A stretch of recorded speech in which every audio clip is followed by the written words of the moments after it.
we visited Poisson. Maybe we should head over and have a look around.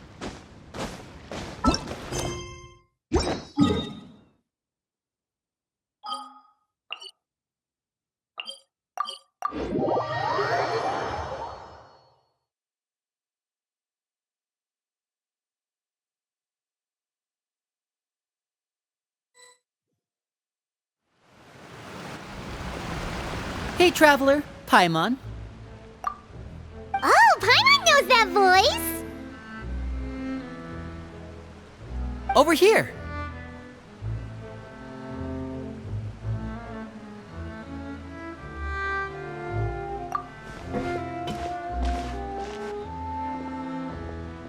To borrow one of the more popular turns of phrase at the moment, this appears to be quite the fated reunion.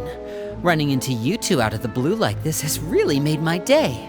I certainly wasn't expecting it. You can say that again. What brings you to Poisson?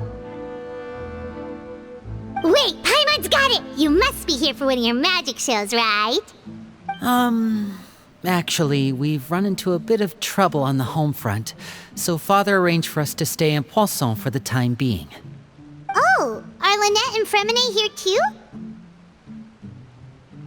Yep, along with most of the other members of the House of the Hearth. You may have noticed Poisson seems a bit more crowded than usual. So you're saying nearly the entire organization has moved to Poisson? Sounds like you've run into way more than just a bit of trouble. What's really going on? Well... Since the two of you are so curious, perhaps I can fill in the gaps. You scared Paimon half to death! Father, you're here. You know... On second thought, maybe we don't need to know? It's all probably super confidential House of the Heart stuff, right? We totally weren't trying to pry or anything. No need to be nervous. I could sense your genuine concern from your conversation just now. Of course, I can also understand your confusion. Sending so many Fatui here to Poisson, it's only natural that some might suspect an ulterior motive to be involved. I understand. I'm well aware you've had your fair share of confrontations with the Fatui in the past, and I can't exactly guarantee that we'll remain on good terms in the future. As for right now, however, I would say we have little reason to be at odds, wouldn't you agree? The House of the Hearth could stand to be more open with those who have worked so closely with us in the past. As for the issue at hand, well, it hardly relates to any ulterior motive. To be frank, it all stems from a certain rumor circulating around the House of the Hearth. It's an internal matter. What sort of rumor? A rumor that a certain phantom child is hiding away in the House of the Hearth. A phantom child? Ooh, just hearing the name is giving Paimon the creeps. A spirit that should have long ceased to exist is lurking in the shadows of the House of the Hearth. So I decided to bring the children to Poisson before continuing to investigate the situation. I expect I should be able to track down the spirit fairly quickly. After that, it's just a matter of resolving the situation, if you will. It shouldn't be much trouble at all. If you're curious, or if you still have some concerns, it might be advisable to stick around for a few days. I'm sure the children would be exceedingly pleased to welcome some visitors. Lenny, I'll leave you to entertain our guests. I have some matters to attend to. Of course, Father.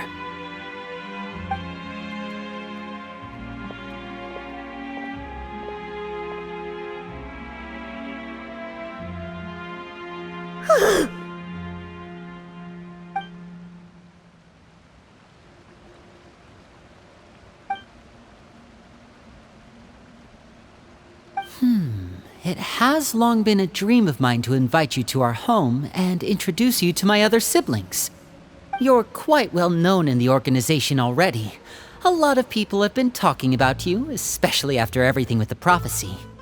If you're willing, why don't you stay a while and have a little chat with us? Alright. We don't have anything else to do right now anyway. But let's be clear, we're just gonna be there as guests, okay? Don't get any funny...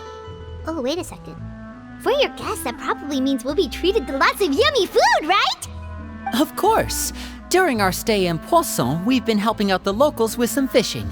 We bring in quite the bounty every day. In fact, today is the perfect chance for me to show you what I can do in the kitchen. Let's go. I'll take you to where we're staying.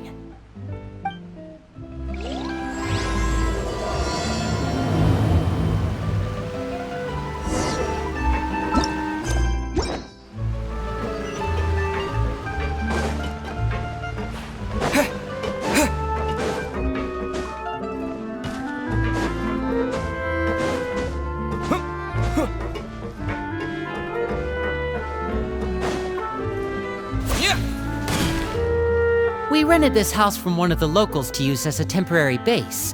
I'll come back later and tidy up a bit. After that, it should be all ready for you to stay in tonight. Awesome, thanks! So, where are we off to now? Well, when I happened to run into you two earlier, I was actually in the middle of distributing some supplies. With this many people staying in Poisson, we have to bring in outside supplies every now and then. I should probably make sure the rest of these provisions get delivered. Otherwise, people might start to get antsy. Okay, we'll come with!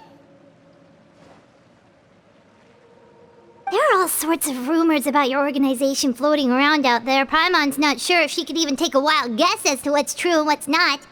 But now that we finally have the chance to see a day in the life of the house, we can take a good look at how you operate! Well, you're more than welcome to come along. Just follow me.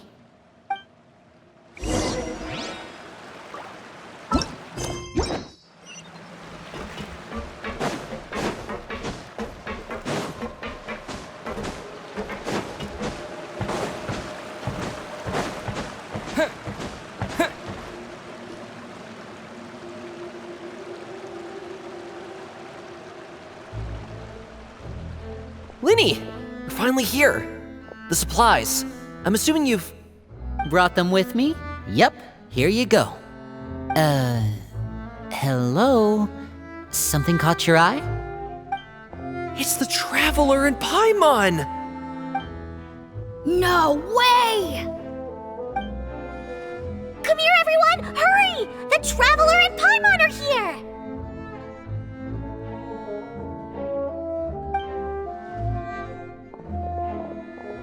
One at a time, please. Don't crowd around them all at once. We don't want to scare off our guests now, do we? Oh, it's all right!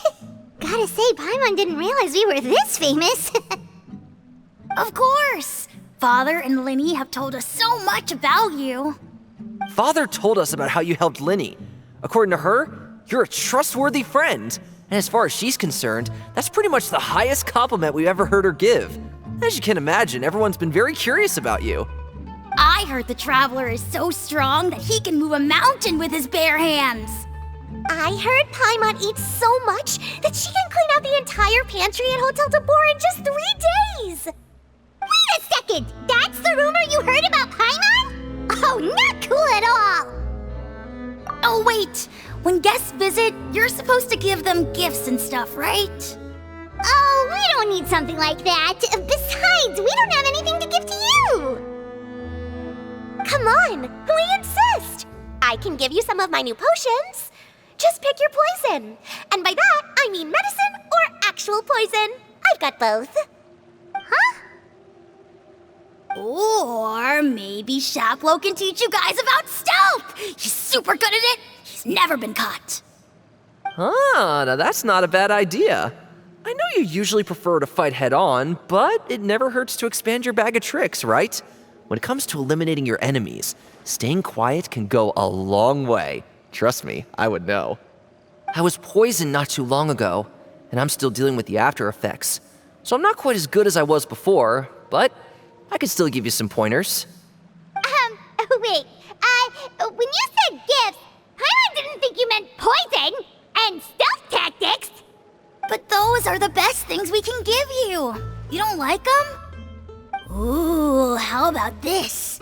Tell me the name of someone who really annoys you, and we'll teach him a lesson for you. All right, Fold, Selwar. I think that's enough suggestions for now. When it comes to being a good host, it's the thought that counts. You don't need a physical gift to make our guests happy. In fact, pestering them with suggestion after suggestion might make them more annoyed than anything. I would say your enthusiasm has certainly gotten across. Really? Awesome! It's been so long since we have had guests to play with. If there's anything you need, just let us know. Yeah, especially if it's poison or something. I've got all sorts of potions for that. Well, we'll talk to you all later. We've still got supplies to distribute. All right, see you later.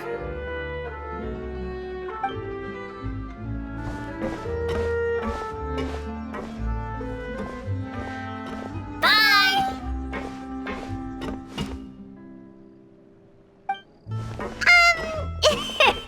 Lenny, about all that poison and stealth tactics talk just now. Scared you, did it? That kind of talk comes with being part of the House of the Hearth. When Foltz was really young, he strangled all of his family pets, just out of curiosity. He was labeled a dangerous problem child and was abandoned by his family. Elwar has an unnatural obsession with potions. Father has forbidden her from trying all the different concoctions she comes up with, but she still tries to test them in secret. You really have to keep an eye on that one. Chaplot is around my age. While I'm mainly responsible for collecting intelligence, he handles surveillance. He's very passionate about his work and has no reservations about taking on some very difficult missions. I know you two probably aren't used to that kind of talk, but I can promise you they only had the best of intentions. Things like stealth tactics and developing different poisons, they really mean a lot to them. They were just trying to share the best of what they could offer, that's all.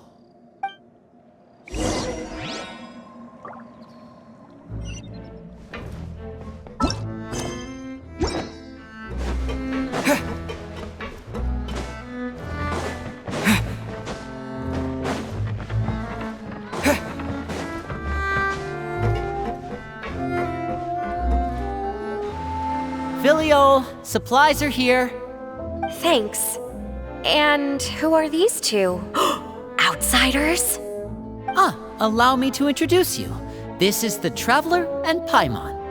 Oh, you're the famous duo I've been hearing so much about.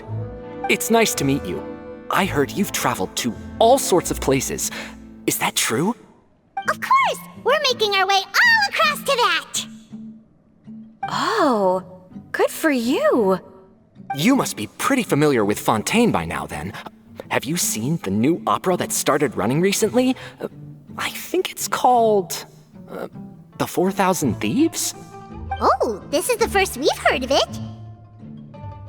It seems like it's going to be fantastic. From what I've been able to tell from the posters, anyway. You should definitely check it out if you have the time. Oh, and there's The Blind Maiden, too. That one is supposed to have audience interaction. Seems pretty interesting.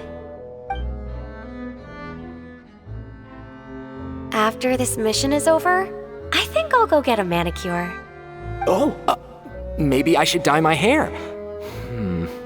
Wonder how much it'll cost. Is it just Paimon, or do these two seem much easier to get along with than the others? Looks like the House of the Hearth has some normal members after all. I heard that. Oh! Oops. I'm guessing you're referring to Foltz and the others? Yeah, we're definitely not all like them. I bet those crazies are practically foaming at the mouth right now. I'm sure they just can't wait to get back to Snezhnaya to carry out the plan. That's enough, Filial. Don't talk about family members behind their back, right? Whatever. Let's go. Guess this is goodbye then. If you ever have some time, we should go see the opera together.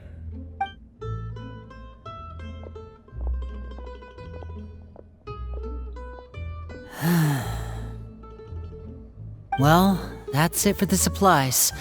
We should probably head back as well.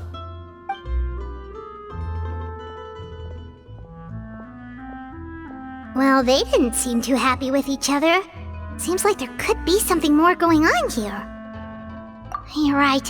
We're only here as guests after all. Oh, Linny's getting super far ahead. Come on, let's catch up.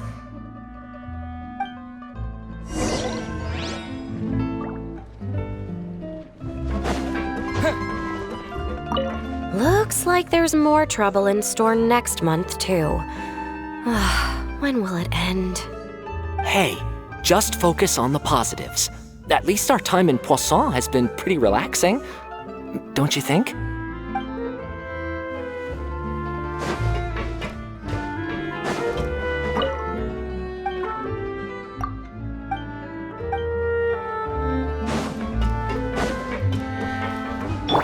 Crumble!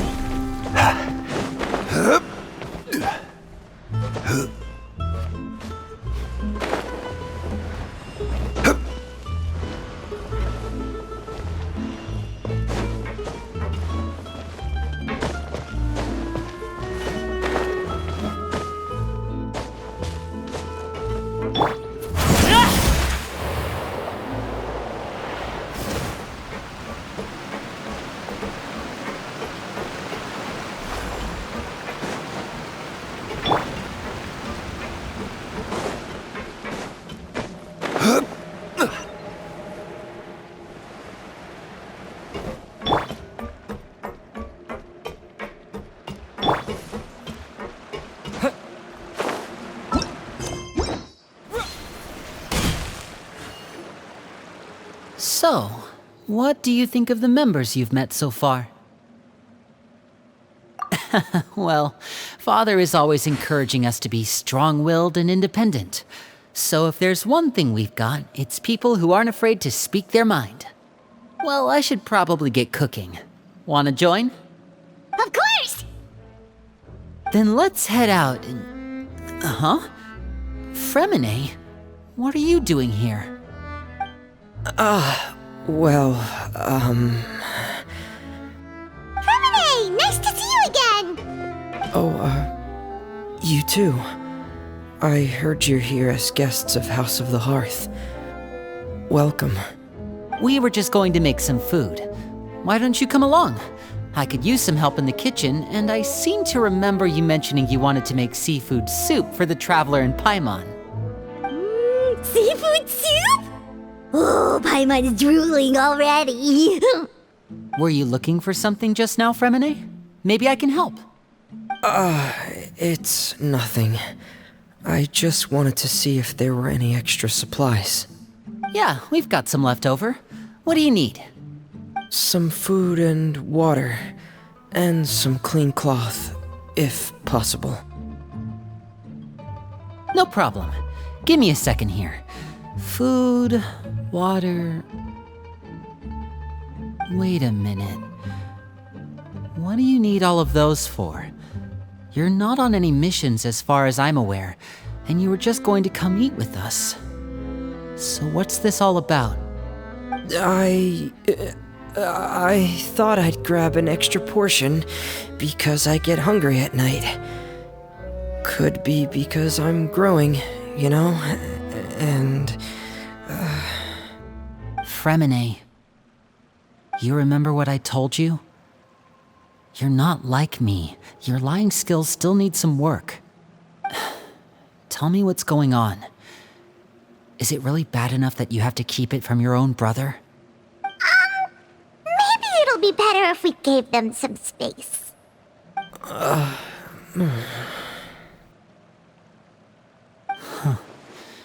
This is the first time I've seen that kind of look on your face.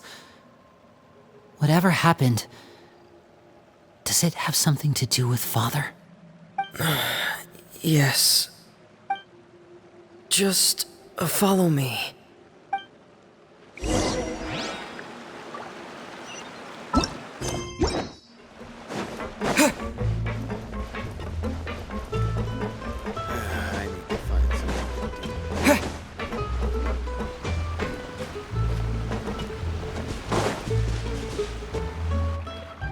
You're back! Oh, and you've brought some friends with you this time. Hello, my name's Linny. I grew up in the House of the Hearth. And you are? Hi, Linny. I'm also a child of the House of the Hearth, just like you. You can call me Clairvy. Clairvy? It's nice to meet you. Does that name ring any bells, Linny? No, not at all. That's not a name we have on our roster, I'm sure of it. What I'm not sure of, though, is how she managed to sneak in. She must be the phantom child Father's been searching for. From the looks of it, I'm guessing you were the one that found her, Fremine. You, haven't told Father, have you? No, I haven't told anyone. I've just been keeping her hidden. For how long? About half a month now. So ever since we got to Poisson, then, do you have any idea what you're doing? I know what I'm doing. Really? 'Cause from where I'm standing, it looks like you're hiding the very person Father has been trying to find. If Father finds out about this, everyone involved is going to be punished. You know the rules of the house, Fremine. I know you do. Father doesn't tolerate any form of betrayal. So why are you doing this? I've thought it through. And I just can't hand her over like that. Linny, don't you remember last year? Chaplot nearly died after getting poisoned during that one mission. He wasn't able to get back before the poison started taking effect, and not a single person was there to help him. That night, while I was sleeping, I heard a voice telling me to go save him. I opened my eyes, but I couldn't find the source of the voice.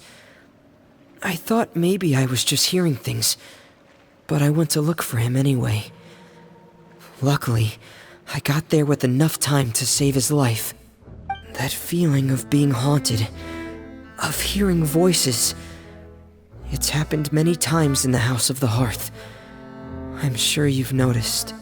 So what you're saying is, that was her? She was the one who spoke to you that night?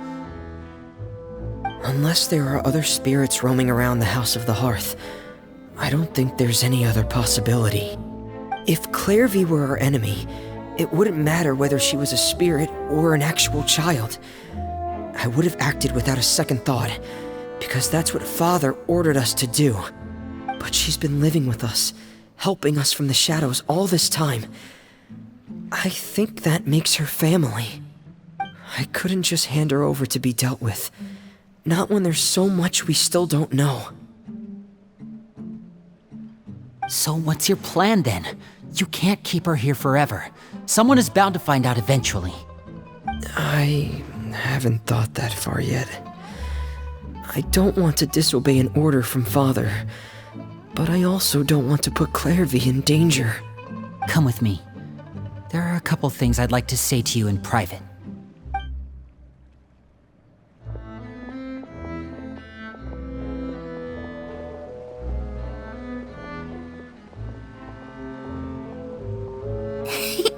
Those two sure care a lot about each other.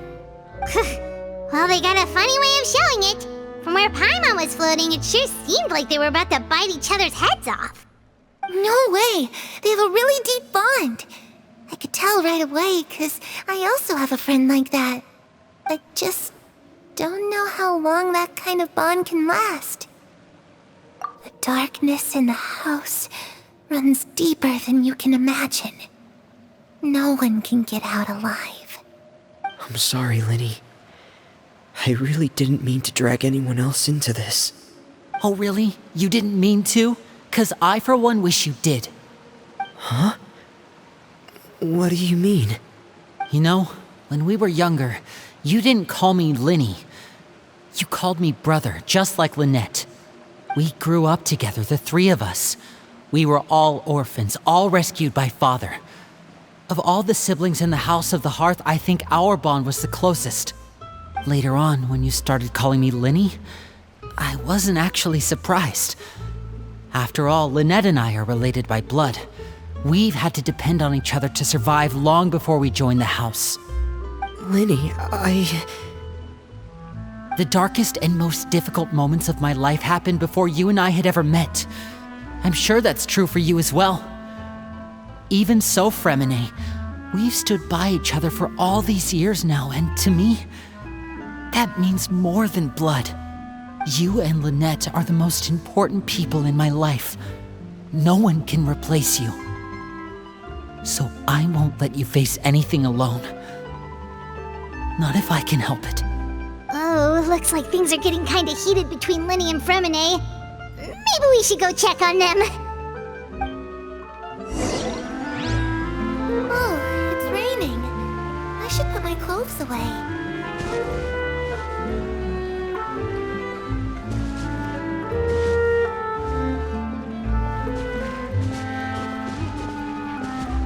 Harry? Looks like she's not here either.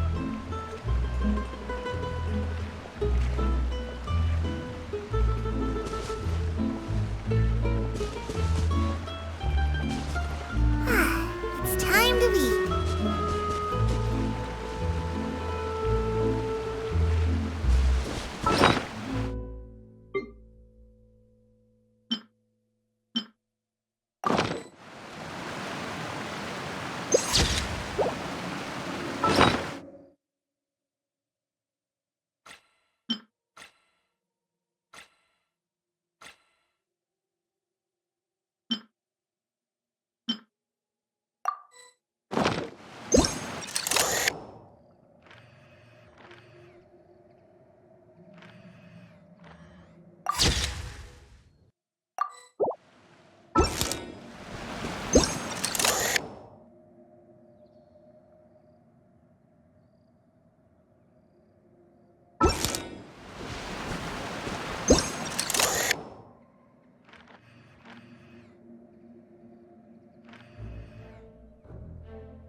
Hope we aren't interrupting anything. Like a fight, or... Oh, wait a minute, Fremine. You're not crying, are you? Is everything alright? Everything's fine. Thanks for asking. Well, we're all friends here, right? We've been through so much together, so if there's anything we can do to help, just say the word. It's just a small family dispute. It's not something our guests should trouble themselves with. In fact, it might be better if your stay ended here.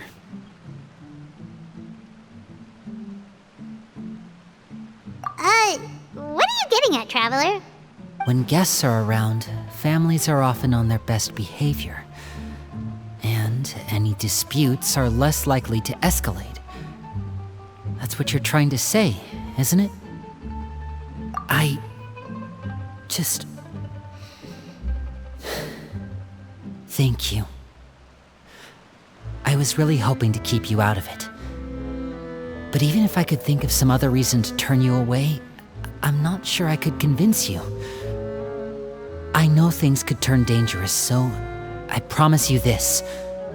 From now on, I'll protect you like my life depends on it. Me too. Well, back to the matter at hand then. If we don't plan on handing Clairvy over to Father, then our only other option is to solve the mystery of her identity before Father is able to track her down.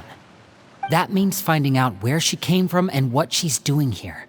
Then we can send her on her merry way and pretend like none of this ever happened. I've tried that already.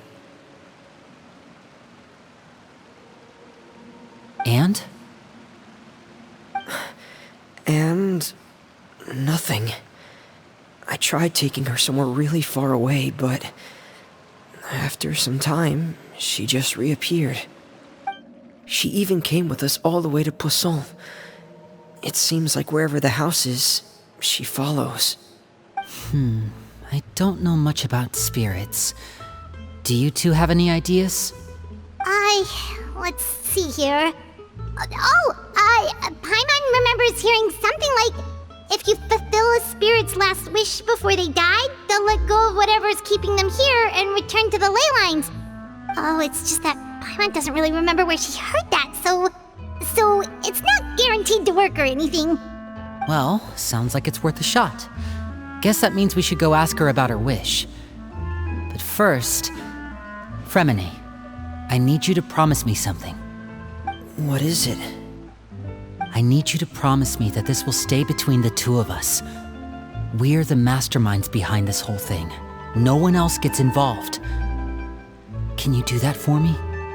Of course. I promise. All right. Then let's seal the promise just like when we were kids. Fist bump on 3.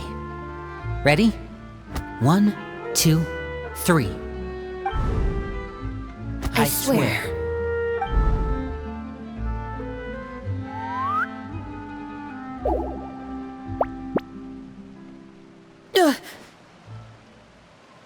Whoa!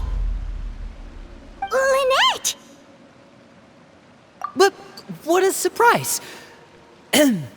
What brings you here, dear sister? And, when exactly did you get here?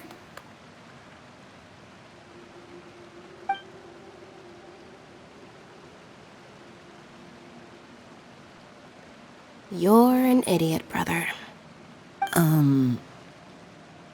And you too, Fremine.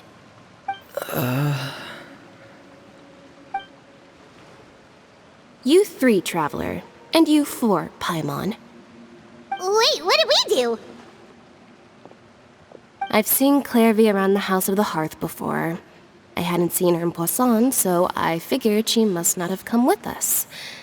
But it turns out you were just hiding her. I heard you talking about your plan. Rather than steering clear of the situation, I'd rather fully join in.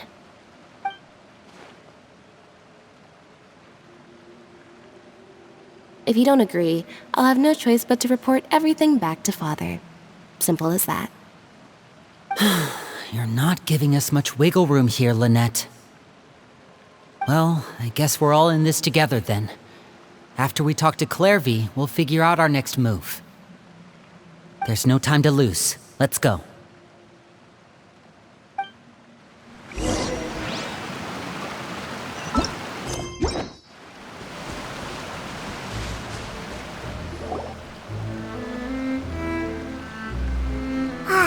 I'm full. Thank you for bringing me this food, you guys. She said she's full, but the food doesn't look like it's even been touched. That's right. Based on what I've been able to observe, it doesn't seem like Clairvy can interact with the physical world at all. Still, when she's presented with food, she'll always linger around it for a good little while. Maybe, in her mind, she really is eating those things. Does she know that she has already passed away? I've tried to ask her, but she didn't answer. My guess is that she's just as confused as we are. Or maybe she couldn't understand the question at all. Clairvy, if you've got some time, I'd like to ask you a few questions. Sure. Oh, another new friend. Hi, I'm Clairvy. Hello. Clairvy, how did you join the House of the Hearth? Huh? Isn't it the same for everybody? The knave brings you here and then you can't leave. It's just that your name, it's not on the roster. And I've never seen you before. The roster? Oh, I get it now. I think there might be some things you don't know about this place. The people in charge, they're not as nice as they look. They say they keep a roster, but it's not complete. There are a lot of people who aren't on it, and never will be. In this house, some people are family, and other people are just test subjects. Those kinds of people aren't ever going to get a place on the roster, unless it's the roster of people who've been executed. Wait, does that mean the knave... She... Is there anyone that can vouch for you? worry. She's my best friend. She's the only one I trust in this place. Have either of you heard of that name before? No. Me neither. Clairvy, Perry. Neither of those names are on the roster. But it seems like she's telling the truth. Either that, or this kid's already got a bag of tricks bigger than mine. Maybe we should try a different approach. Clairvy, do you have a wish? A wish? It can be anything you want. Just imagine. It's your birthday, you're blowing out the candles, and your wish is...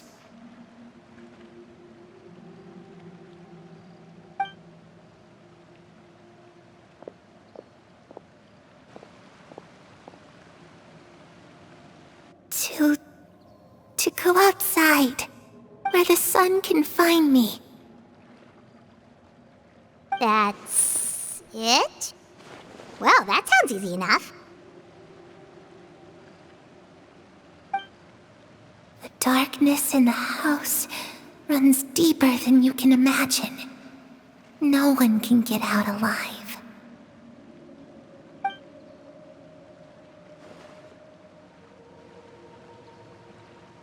Okay, time to divide and conquer. Listen up, I've got a plan. I'll try and find a way to use basic illusory magic to take Clairvy outside and bring her somewhere with sunlight. Lynette, try and find the list of executions that Clairvy was talking about and see if her name is on it. Fremine, you stay in Poisson. We can't be the only ones who've had run-ins with Clairvy. I need you to collect intel on everything she's said and done. Understood. I'll try my best. What about us? What should we do? I really appreciate your willingness to help, but this is a family matter. I don't want to drag you in too deep. It's too risky. Let me think. Since Father considers you to be guests, maybe you could stick by her side for a little while. You don't need to do anything except keep up some nice, casual conversation. Ah, Paimon gets it. You want us to distract her. I'll give you a magic bird. If Father suspects something, all you need to do is release it when she's not looking, and it'll alert me that something's wrong. Of course, that's only as a last resort. If Father doesn't seem to notice us, there's no need to make contact. We'll reconvene here tonight after all's said and done. If the worst-case scenario happens and we're discovered, just tell Father everything. We're not going to let our guests get punished for our own actions. That's where we draw the line. You too. Okay, this is where we part. Father should be at the beach nearby.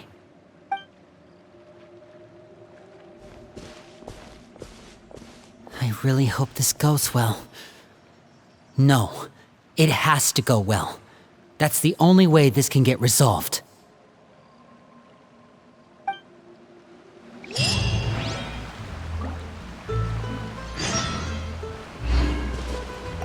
Clairvy, I'd like to take you somewhere. Is that okay with you? Sure. Where are we going?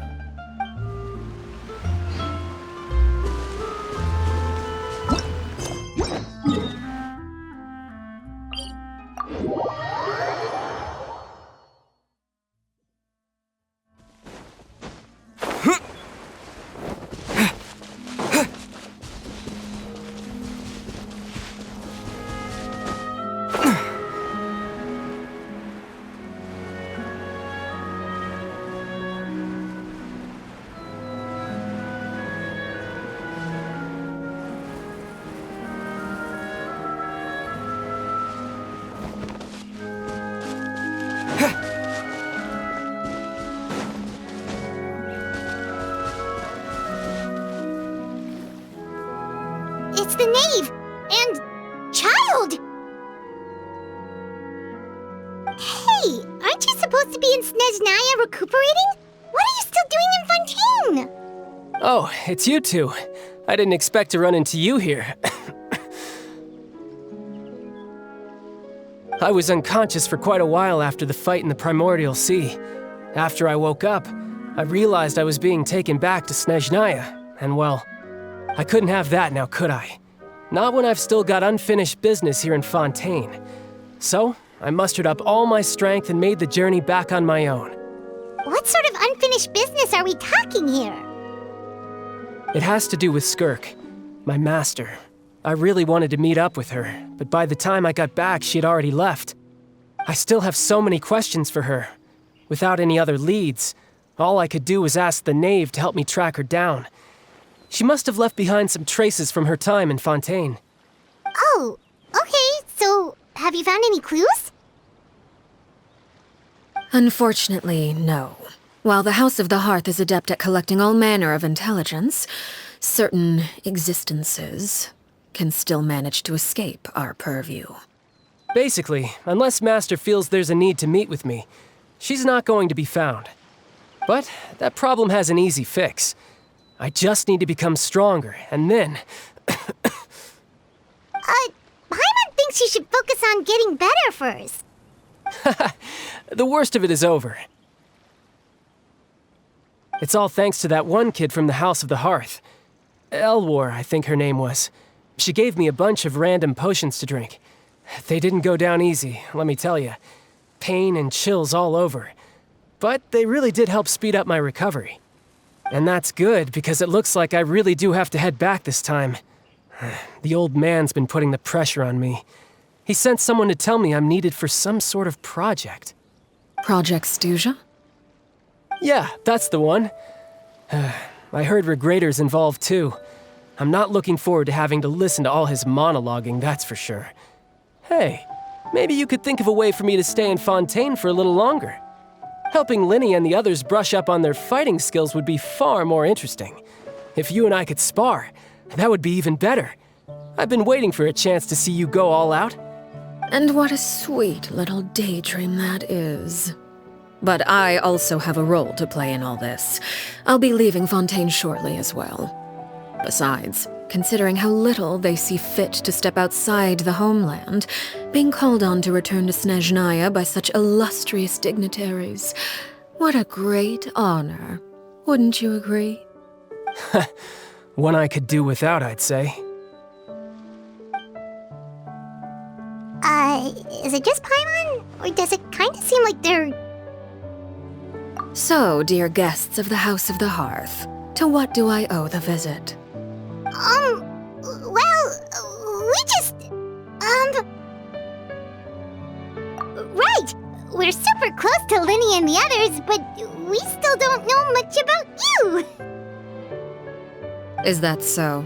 Introductions have already been made, have they not? Well, you see? There's only so much you can learn about someone from a short introduction. At least tell us something a little extra, like... Why do you call yourself father? Good question. I'd also like to know. The fact that you have to ask tells me our intelligence work has been quite successful. Telling you the answer to that question would only serve to undermine that success. And we can't have that, now can we? Spoken like a true diplomat. That was some expert sidestepping right there. Well, if there's nothing else, I think I'll take my leave.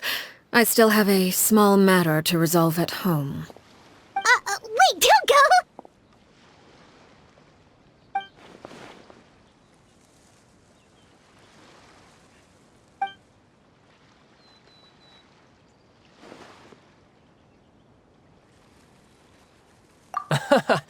I'd also like to hear the answer to this. I've met some of the members of your organization, and they all seemed like really good kids. They actually reminded me of Tonya and Tusser. Which, by the way, if you ever betray them, I'm just letting you know, I won't let you off easy. And why would I betray them? Well, you've already betrayed the House of the Hearth once, haven't you? At least, that's what I heard.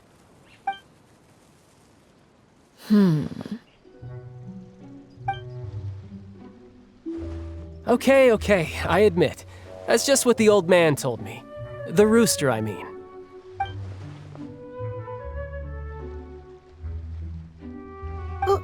Wait, Did you really do something bad to those kids?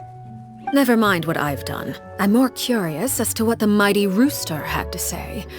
Care to enlighten me? Well, nothing much. Just some stuff about you taking out many other members of the House of the Hearth, and even going so far to attack your own family. I see.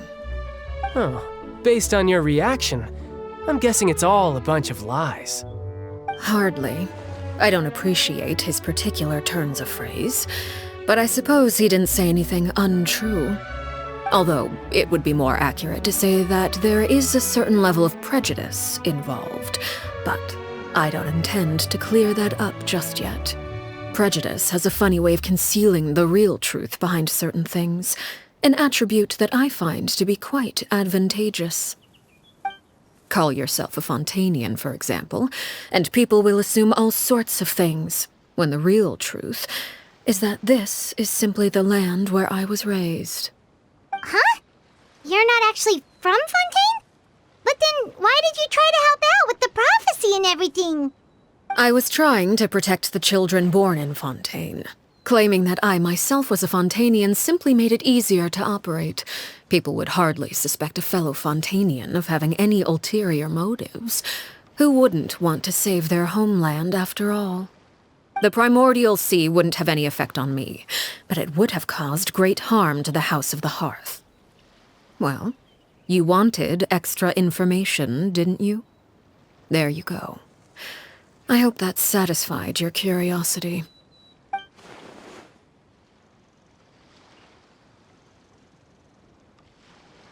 So, you stayed in Fontaine for the kids. I guess I was wrong to believe you'd betray them. Apologies. Looks like I was holding on to some prejudices myself. Good. Like I said, I like it when others have misconceptions of me. Actually, while I was recuperating at the House of the Hearth, there was something else that really caught my attention. I heard that members always resolve disputes and arguments with a friendly spar, and the loser has to back down. Seems pretty cool if you ask me.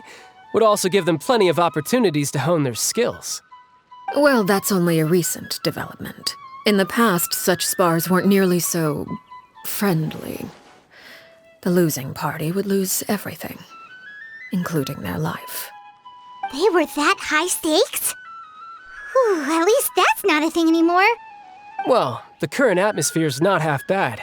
I'm a bit jealous, actually. You've got so many family members around you, and you even get to live with them. Having a lot of family around means dealing with a considerable amount of bickering and scheming. Once Tonya and Tusser enter their rebellious phase, I'm sure you'll understand. Just imagine. Tusser becomes obsessed with plucking out strands from the rooster's mustache, or Tonya decides to dye her hair 42 different colors. Okay. I get the picture.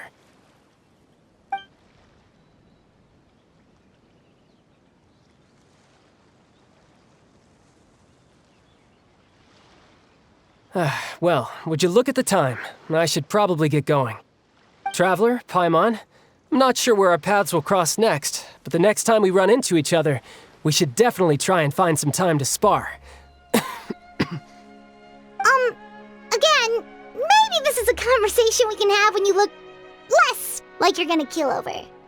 All right. Well, thanks for everything, Arlecchino. No thanks necessary. You also played a part in obtaining the Gnosis. I would say we can call ourselves even. I like the sound of that. Well, I'm off. See you all some other time. We should probably get going too. Do you want to head back with us? Oh? You want me to leave so soon? Oh, well, you see, I'm rather enjoying the evening breeze. If you don't mind, I think I'll stick around for a bit. I have some things to think about. Apologies for not attending to you like a proper host. Please forgive this slight. I do hope you'll have a pleasant stay. We managed to keep her distracted until nightfall. Good thing Child was there to keep the conversation going. You don't think she suspected anything, do you? Oh, I wonder if Liddy ran into any issues. Let's hurry back and see how everything went. Oh? You decided to stay a little longer? Let's take in the ocean view together, then.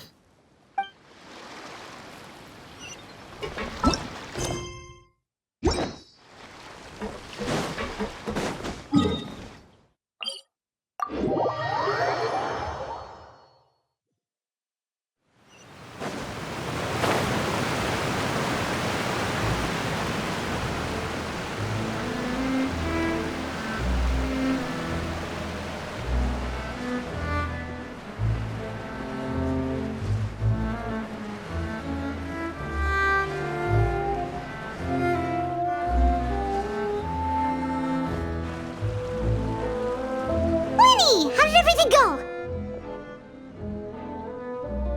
Well, long story short, we ran into a small issue. Clairvy can't go into the sunlight. Everything was fine at first. She followed me up to the surface just like I told her.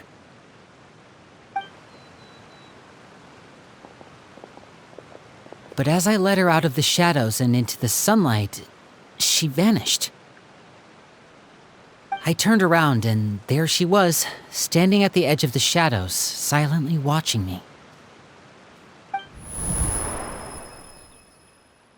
Huh.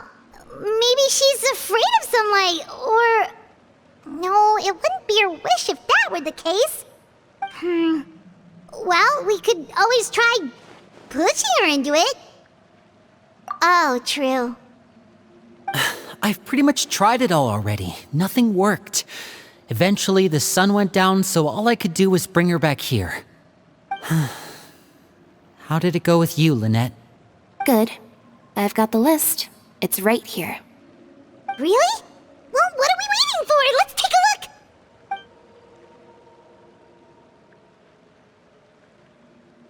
Oh, that's a lot of pages. Oh, it's gonna take forever to get through it all. We can each take a section. Here. La Pouillade, l'endroit, Chambel, horaire.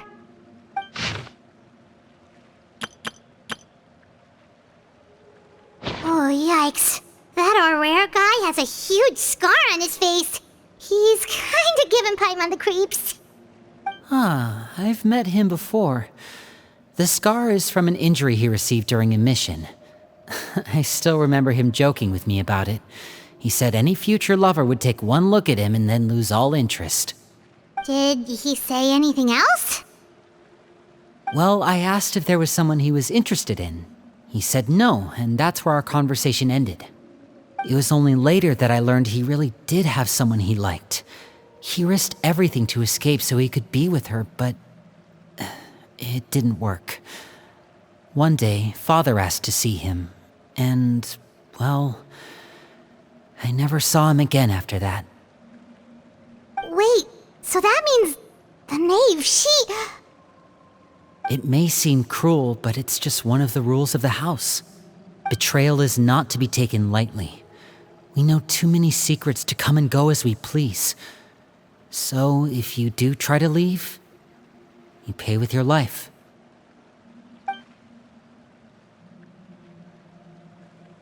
Her name's not here, huh? Well, that's not too surprising. It doesn't seem like this list is complete. It only contains records dating back around 5 years. Let's shift our attention then. Fremine, were you able to find anything out? Fremine. Sorry. I was thinking about something. I managed to talk to quite a few people, but I couldn't help but notice that the atmosphere in the house was a little... strange. Strange? Yeah, I mean, I know there have been arguments in the past, times when people haven't gotten along. Chaplot and Filiol are a good example of that. Oh, those are two of the people that we met while delivering supplies. Paimon can see how they might not get along. They had very different vibes, and their, interests seem to be pretty different as well. That's to be expected, actually. Father brought us all here, shared her knowledge with us, taught us how to fight. That's one thing we all share. But that's also where the similarities end. Not all of us feel the same desire to stay here. As members of the House of the Hearth, we're also considered part of the Fatui.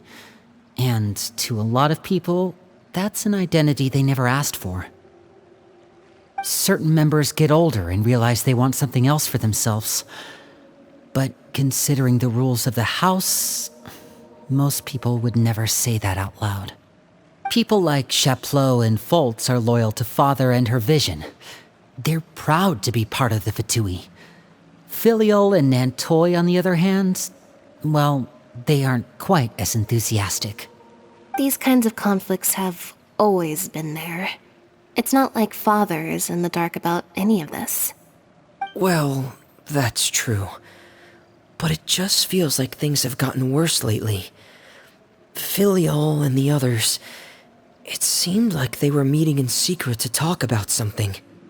I can't say for sure, but I think they've met Clairvy. You think she's been inciting them to act out? No, not exactly. But I wouldn't be surprised if she said something to them about the darkness in the house and how deep it runs. She's told me about it before. Experiments being run on children. People being used as pawns on the battlefield without so much as the strength to survive. And they just believed all that? Without any evidence? Clairvy's words probably gave them the excuse they were looking for. Whether they actually believe them to be true is secondary. This is all because of Project Stuja, isn't it? Whoa. Hold on a second. What's this Project Stuja all about, huh? This is the second time it's come up now. Sorry, but I'm not sure of the details either. I only know what Father has told us, which is that it's something the Rooster and Regrator have been working on together. Apparently, it has to do with the Fatui's strategic plan for the future. Because the House of the Hearth was so successful in obtaining the Gnosis, we now have the honor of playing a key role in Project Stuja. Wait, but isn't that a good thing? Key role is just another way of saying dangerous role. To us, the whole thing is an inconvenience. Father thinks so too, but she's in no position to refuse. Their plan isn't exactly unreasonable, and they've been funneling the house a lot of funding. It's just that we'll lose a lot of members in the process. Participating in the plan, it's an honor in name only. What they're really trying to do is subdue us. The existence of an intelligence organization outside their control makes them feel uneasy.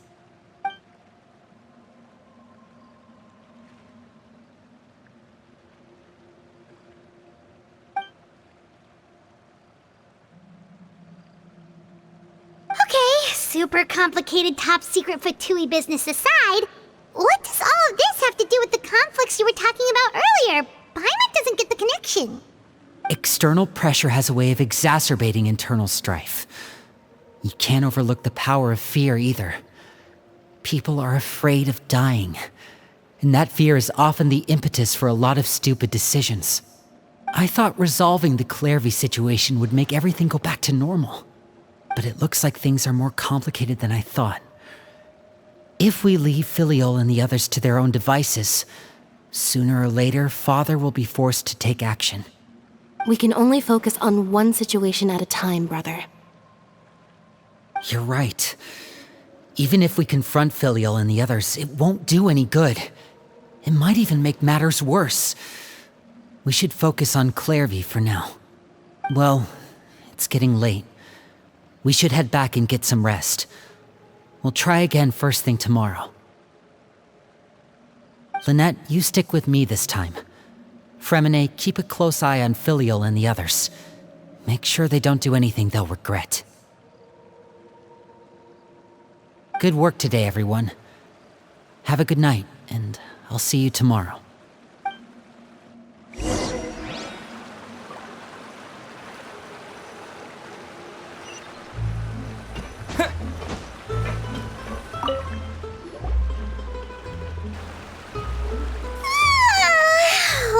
I'm always looking forward to an early night, but she can't sleep at all.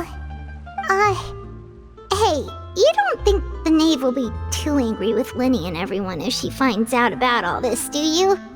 She's even scary when she smiles. If she were to actually get angry... You have to protect Paimon if that happens, okay, Traveler?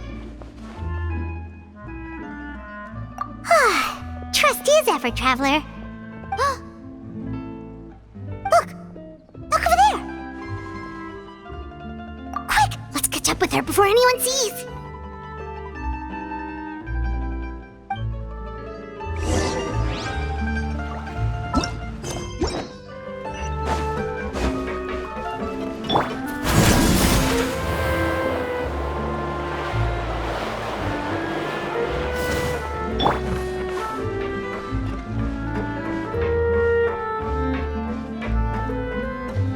Over there!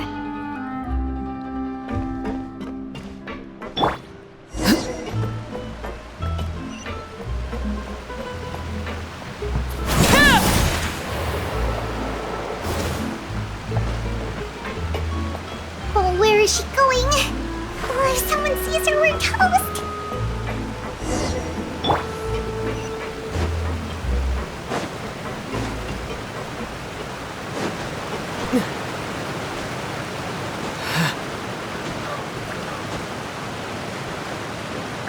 Oh, look!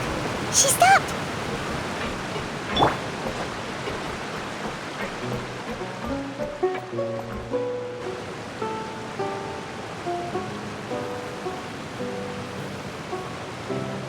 Clearvy! Shh! I opened the window while no one was looking. Look how pretty the outside is. If only I could have more than this. You probably think I'm being silly, huh? All this hopeless resisting? It's better to dream of what I could have than try to make it a reality, right? Please, help us get on the same page here, Cleary. We need you to tell us what you know. Can you do that? Sure. Although, after you hear all this, I think you might regret that decision. Everyone in this family is nothing more than a tool, something to be used and exploited. We're all expendable, including me. As long as you're useful, you get to stick around. Lose your value, and you're handed over to the doctor, experimented on, and given a fate worse than death. I've seen it happen again and again, and I've had enough. You're saying the knave did all that? It's just, that doesn't seem like something she would do. She's scary and all, but it seems like even she has lines she wouldn't cross. I knew you wouldn't believe me. Everyone thinks she's a good person. They all think of her like a real mother. Mother? But she doesn't deserve that title. She's disgraced it and tarnished it. And if I had things my way, I'd never see her again. If only Perry were here, she'd understand. Perry? There's that name again. Also, Paimon's getting a strange feeling. It almost feels like she's not really here with us. Paimon can't tell if she's actually talking to us or if she's mistaken us for someone else. Well, in any case, it seems like she really needs someone to talk to. We should keep her company for a little longer. She looks so young. But it seems like she's been through a lot. It's getting windy. I should close the window. Ooh, look at the moon. Isn't it pretty? Hey, wanna hear a secret? I heard that if you look up at the night sky in Snezhnaya, you can see the aurora. It's supposed to be super pretty. Even prettier than the moon tonight. Perry and I promised each other that once we're older, we're gonna go see it together. But I can't find her. I'm worried she's also been... No, that wouldn't happen to her. She's special. Mother likes her a lot. I should really go talk to Mother, but we just fought. She doesn't want to see me, and I'm too scared to face her. What should I do?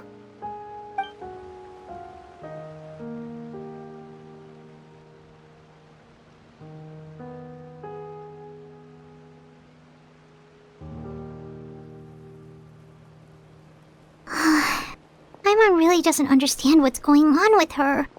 Well, let's head back. We've got an early morning tomorrow.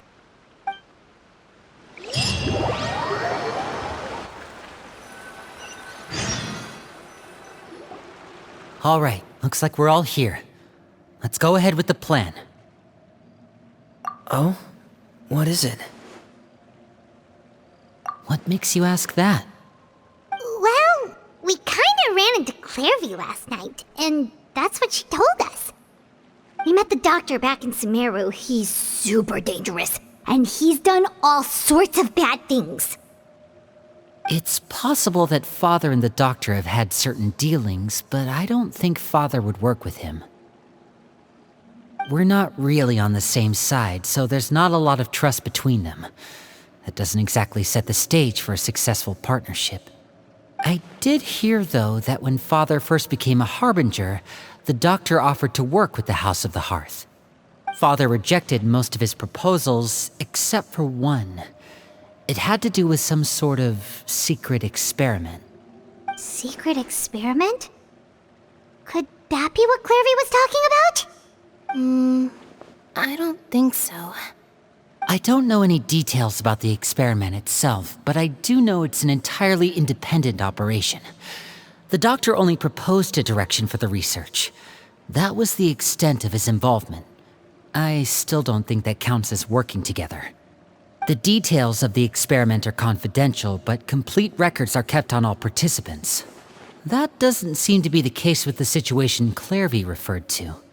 I know you don't agree with some of the Fatui's methods, and I'm not asking you to. But I am asking you to trust us on this. The House of the Hearth has its own principles. There are certain lines we're not willing to cross. Alright, that's good to hear at least. Clairvy seems to think the Knave and the Doctor worked together to do something horrible. If that turned out to be true, Paimon doesn't know how we would even face you guys. It's just that it doesn't seem like Clairvy is lying either. The easiest thing to do would be just ask the Knave directly, but Paimon doesn't think she'd tell us. Father didn't come back last night. She's probably still near the shore. We'll be counting on you to distract her. Lynette, you're with me. Fremine, you know what to do. Be on your guard, everyone. All right, let's get to it.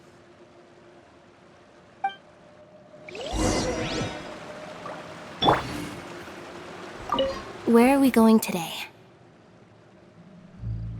Let's try somewhere further away this time.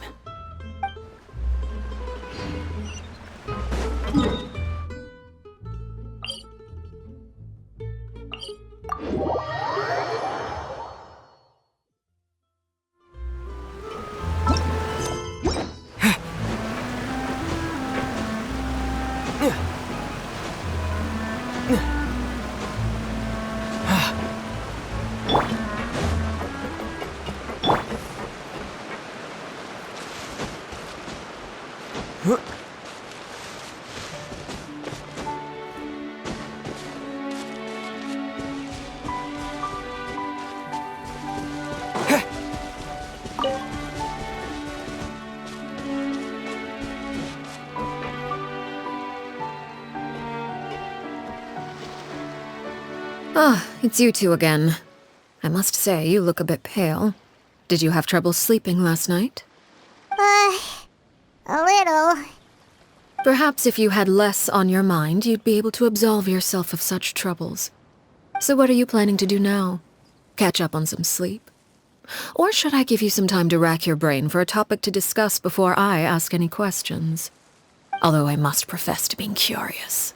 Without child here, how do you plan on distracting me? Us? Distract you? A good one. But no, we were just here for a chat. Looks like you could have used some extra time to think. No matter. If you don't have any other plans, why don't you accompany me somewhere? Don't worry. I'll be sure to steer clear of any scheming children. The ocean breeze is sure nice today. Children always think they can hide things from the grown-ups.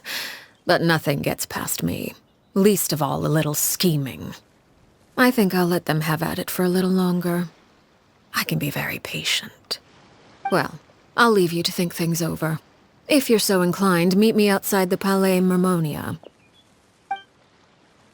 Good things come to children who do as they're told. So I do hope you decide to tag along. If only for your friends' sakes. What should we do? She clearly knows about everything we've been doing, and Paimon doesn't think it'd be a stretch to say she was threatening us just now.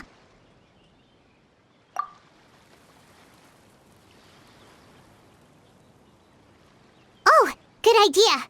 Hopefully he sees it in time. Well, we should probably head to the Palais Mermonia. Paimon doesn't want to find out what happens if we don't show up. Based on what the knave was saying just now, it sure didn't seem like it'd be anything good. Okay, then we probably shouldn't keep her waiting. It seems like Linny and the others are on thin ice, so let's do our best to not get them in any more trouble.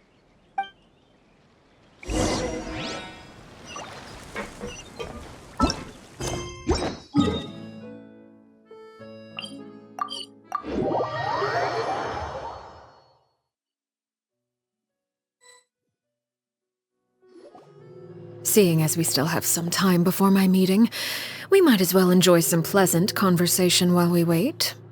I'm glad to see you get along with my children. Being surrounded by good companions is necessary for a child's development.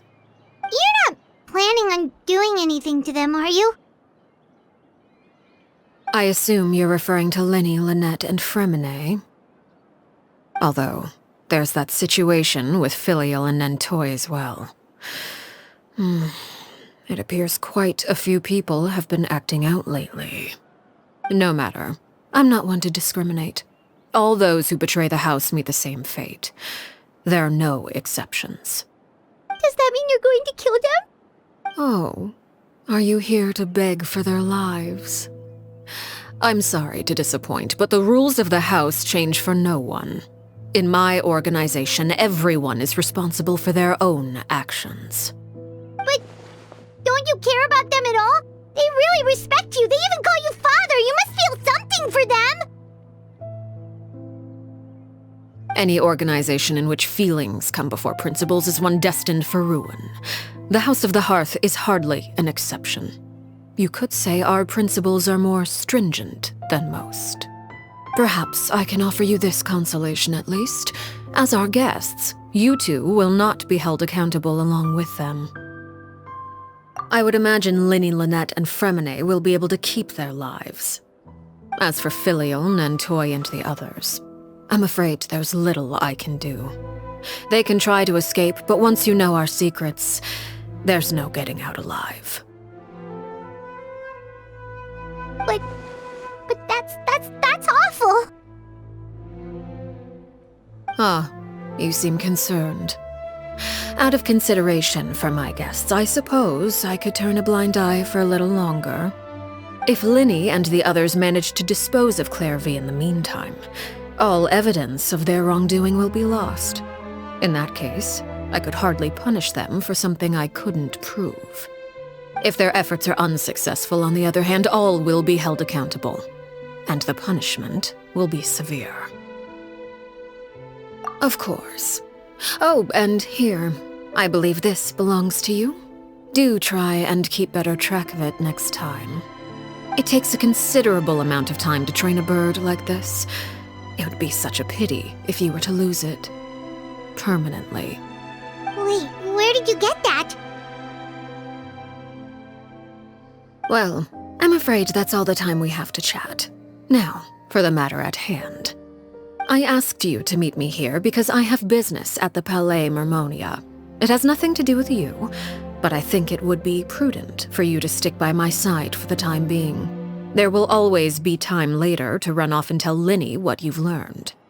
Well, time to go. Looks like we wrapped things up just in time.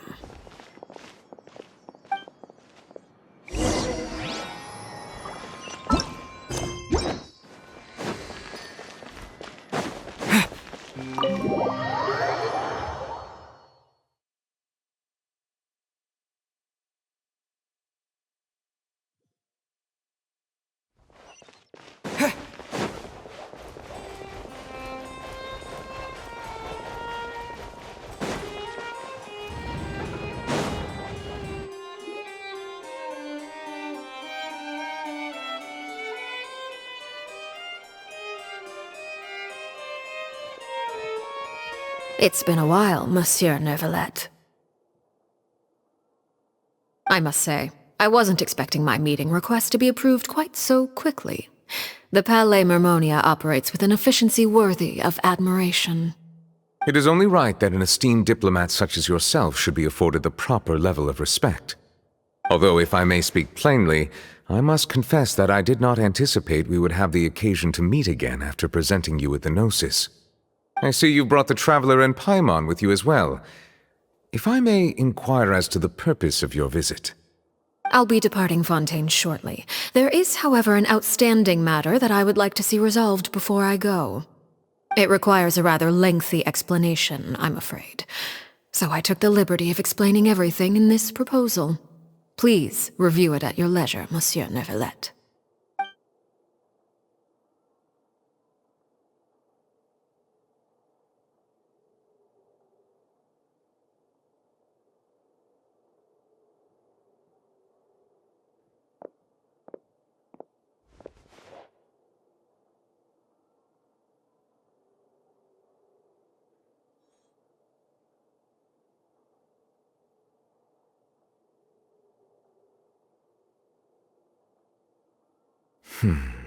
I understand your request. However, at the risk of causing offense, I must admit that I fail to see why you would wish for such a thing. I heard you have a certain fondness for water tasting, Monsieur Neuvillette, so allow me to use water as an analogy. A family is like a large body of water with countless rivers flowing in and out. As someone who watches over this system, I would hope that each river that flows from the source will eventually reach the ocean. Of course, objectively speaking, I know this is impossible. Most of the rivers will dry up along the way, disappearing into the ground and leaving nothing but a barren riverbed behind. Not all rivers are destined to reach the ocean, but I would not see their existence rendered meaningless. I believe the water that flows within them is simply meant for a different destination, like a field in need of irrigation. Or perhaps the glass of a certain water-tasting enthusiast. Did you get any of that, Traveler? Your words paint an optimistic picture indeed. Allow me to remind you, however, few among us are willing to sip from a glass filled with tainted water. It may have been tainted at one point in time, but not to worry. I'll make sure it's strained of all impurities and returned to its cleanest form.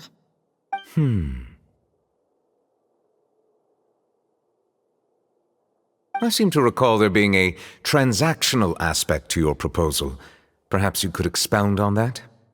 If you accept my proposal, Monsieur Neuvillette, I will gradually withdraw my forces from Fontaine. And, unless absolutely necessary, I will no longer carry out any special missions within Fontaine.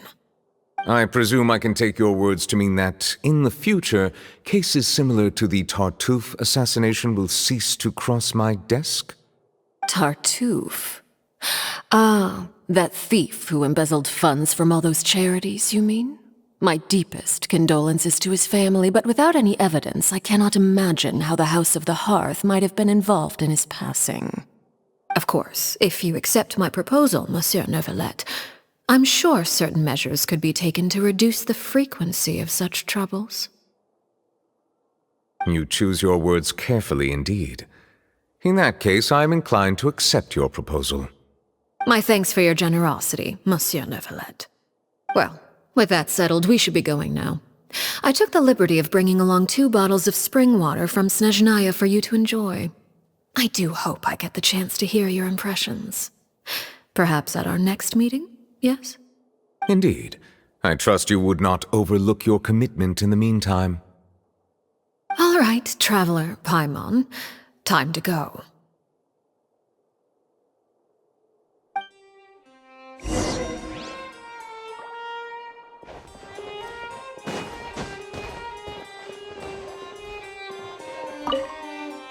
I believe I've told you before that my emotions easily resonate with those of others. Yet in the few meetings I've had with that Harbinger, I haven't been able to sense any aspect of her emotional state. Her mind is like a still body of water. Who knows what darkness lies in its depths, and the lack of ripples on the surface gives nothing away. It's unclear whether this is her natural state of being, or whether it's an incredible strength of will that gives her the ability to master her emotions. Either scenario, however, suggests she is a very dangerous individual. I do not expect an explanation as to why you two are by her side. Whatever your reasoning, I would only advise you to take caution.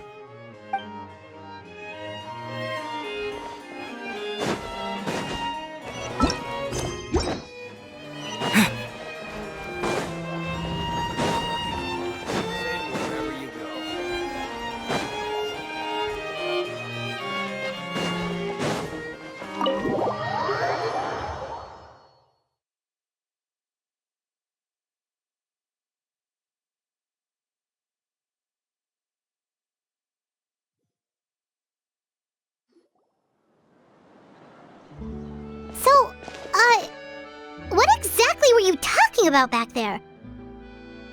Paimon only heard you mention some rivers, a large body of water, and then some kind of irrigation scheme. You really want to know? I would imagine there might be more pressing concerns at the moment. Winnie, Paimon really hopes everything's going okay.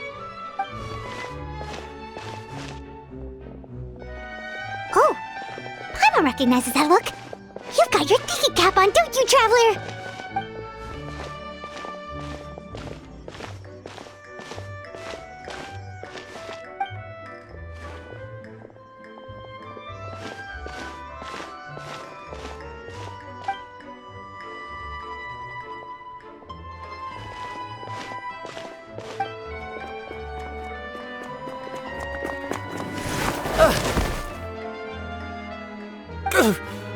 Oh, shoot. Are you alright? Oh, jeez. I'm so sorry. I was so focused on selling these papers, I wasn't looking where I was going. Well, let me make it up to you at least. Here, take this paper. On the house.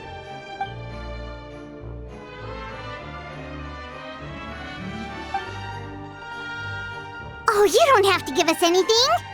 Please, I want to. It's not like I'm short on supply. All the extras will be useless come tomorrow anyway.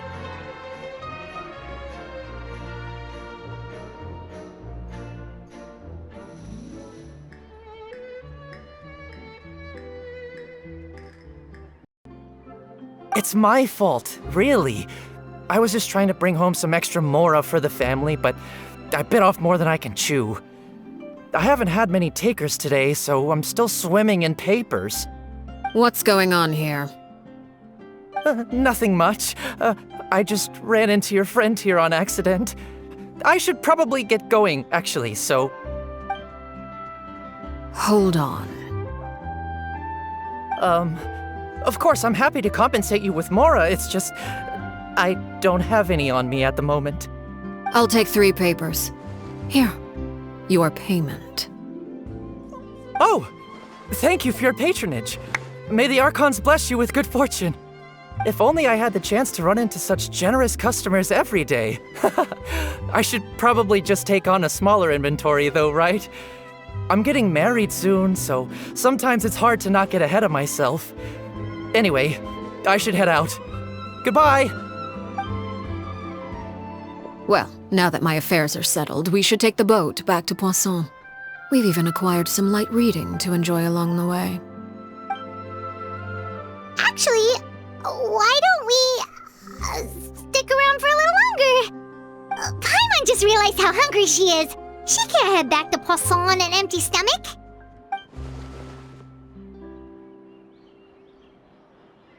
It appears you two are under the impression that delaying our return will somehow alter the situation in your favor. I'm sorry to ruin your fantasy, but your efforts are meaningless. That being said, I could be persuaded to give Linny some extra time. I just have one condition. If you agree to my request, I'll even answer some of your questions. You're quite curious about Clairvy, are you not? And my relationship to her. Wait, why are you being so generous all of a sudden? You're not gonna ask us to do something bad, are you? You overestimate yourself. You don't have the talent for bad things. Then what can you possibly... The most important consideration in a negotiation is that both sides receive something they want. Demands and threats only get you so far. Wonderful. Here it is. When the time comes, make the choice that you deem most appropriate in the situation, and lend your help to the House of the Hearth. Okay, sounds normal enough. But what do you mean, when the time comes? When is that supposed to be? That is for you to decide. Then we have a deal. Follow me.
What is this place? Somewhere long forgotten by everyone. It used to be a grand building. Now it's nothing more than a pile of rubble. No one comes here anymore, nor does anyone care about what once happened here. Although, this place does have something to do with the story I'm about to tell you. It was before I became a Harbinger, and before Linny and the others joined the House of the Hearth. Due to certain events, I first killed Clairvy and then her mother. And this is where it all happened. You were the one that killed Clairvy? Patience now. Allow me to explain Clairvy's side of the story first. I'll start from the beginning. Clairvy was 6 years old when she was brought by her mother, Crucibina, to live in the House of the Hearth. From the outside, it seemed like a fairy tale. A thriving family made up of kind adults and friendly children. Crucibina was the knave at that time, and the House of the Hearth was under her control. She was Clairvy's mother by blood, but she was also the mother to all the children in the house. Clairvy was happy here, for a time. But she quickly realized that being part of this family wasn't a fairy tale at all. It was a kind of purgatory. Purgatory? Exactly. The House of the Hearth takes in war orphans from all over Tevat. But as for how to raise them, that depends entirely on the person in charge. Crucibina came up with a novel idea. She would teach the children to fight, force them to duel each other, and then crown as the king of the house the child who proved themselves most worthy of inheriting her title. It's difficult to estimate the number of children who died or were maimed in the process. There's little I can say about the ones who died. The ones that emerged with permanent injuries, on the other hand, well, they still served a purpose. They would be handed over to the doctor to be experimented on, or sent away on dangerous missions. Nothing more than tools to be used and then discarded. So those were the experiments Clairvy was talking about. But what actually happened to her? You said that Clairvy was Crucibina's daughter, so if Clairvy tried to convince her to stop what she was doing, Crucibina probably would have listened, right? Despite being Clairvy's mother, Crucibina cared little for her daughter. She forced Clairvy to join the House of the Hearth only as a means to demonstrate her own impartiality as a mother, to prove that she treated all her children equally. Clairvy did try to convince her mother to change her ways, but it was to no avail. After her efforts failed, the only other option was to rise up and try to fight back. Unfortunately, the other children had already been thoroughly indoctrinated into the illusion of happiness Crucibina had created. Of course, there was one exception. Someone Clairvy's age who knew the truth about the House of the Hearth. Her name was Peruere. Wait, the friend that Clairvy mentioned? Friend, huh? I suppose we can call her that for now. Clairvy was a cheerful and passionate person with a tenacious spirit. Peruere, on the other hand, was rather cold-blooded. Her cold-blooded nature allowed her to see through Crucibina's facade. Yet, it was also this cold-bloodedness that prevented her from acting against it. At least at first. While Clairvy longed for freedom, Peruere was convinced that, amid all the fighting and violence, she would make it until the end. Despite their differences, the two became fast friends, united by their knowledge of the truth. Clairvy told Peruere that she hoped to create a real family, where no one would be killed or sacrificed. There may have been a certain naivete to her ideas, but Clairvy proved her determination many times over. She tried countless times to run away, ask for help, or expose the truth. But her efforts only earned her beating after beating. The only thing that kept her going was her strength of will. Even with her body racked with pain, she would still stand on her tiptoes and open the window at night. She and Peruere would look out at the moon together, a fierce longing for freedom shining in her eyes. But one day that light simply vanished. Oh no. What happened? Her hopelessness resulted from a culmination of things. 10 years had passed. 10 years worth of failure after failure. She and Peruere weren't children anymore, but finding any chance to escape still seemed as hopeless as ever. It was during this time that Peruere suggested a new plan.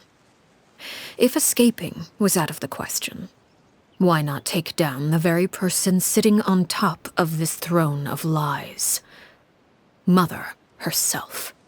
Clairvy rejected that proposal.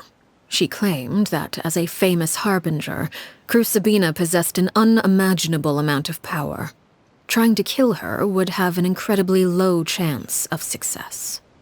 Clairvy never gave another reason, but Peruere could see it written all over her face.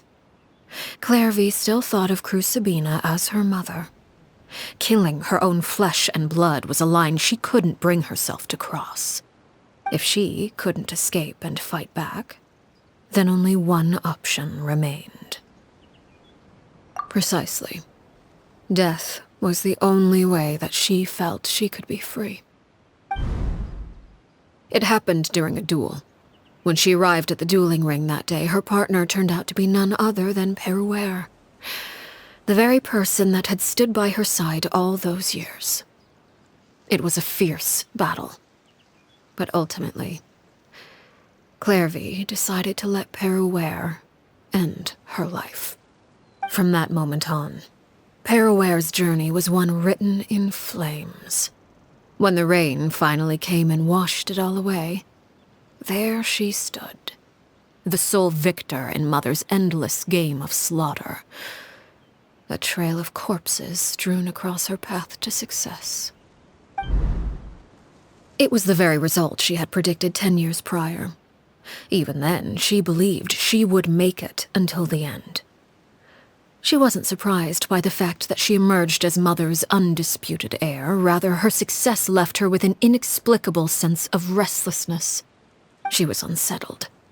And there was only one thing that could quell that sensation. Perhaps you two would like to take a guess as to what it was? Crucibina, you mean? But... Correct. This is the place where Peruere killed her best friend. A mere year later, this is also the place where she fought tooth and nail to kill the mother they shared. The moment she acted, any conception of what was right or wrong ceased to matter. It's one of the principles of the house. Only those who survive get to write the rules. Peruere won the battle, and became a harbinger herself. After which Her Majesty, the Tsaritsa, bestowed upon her a new name. Arlecchino. So the Perry Clairvy was talking about... It was you all along. You're Peruere. Arlecchino is just a name you got later. I left that name behind long ago. I must say, hearing it now does bring back memories. After I defeated Crucibina, the moniker of Mother died with her. I chose to forego the title she called herself and even chose to give up my own name. I rebuilt the House of the Hearth under a new identity. Not only as Arlecchino, but as father. And that is where the story ends.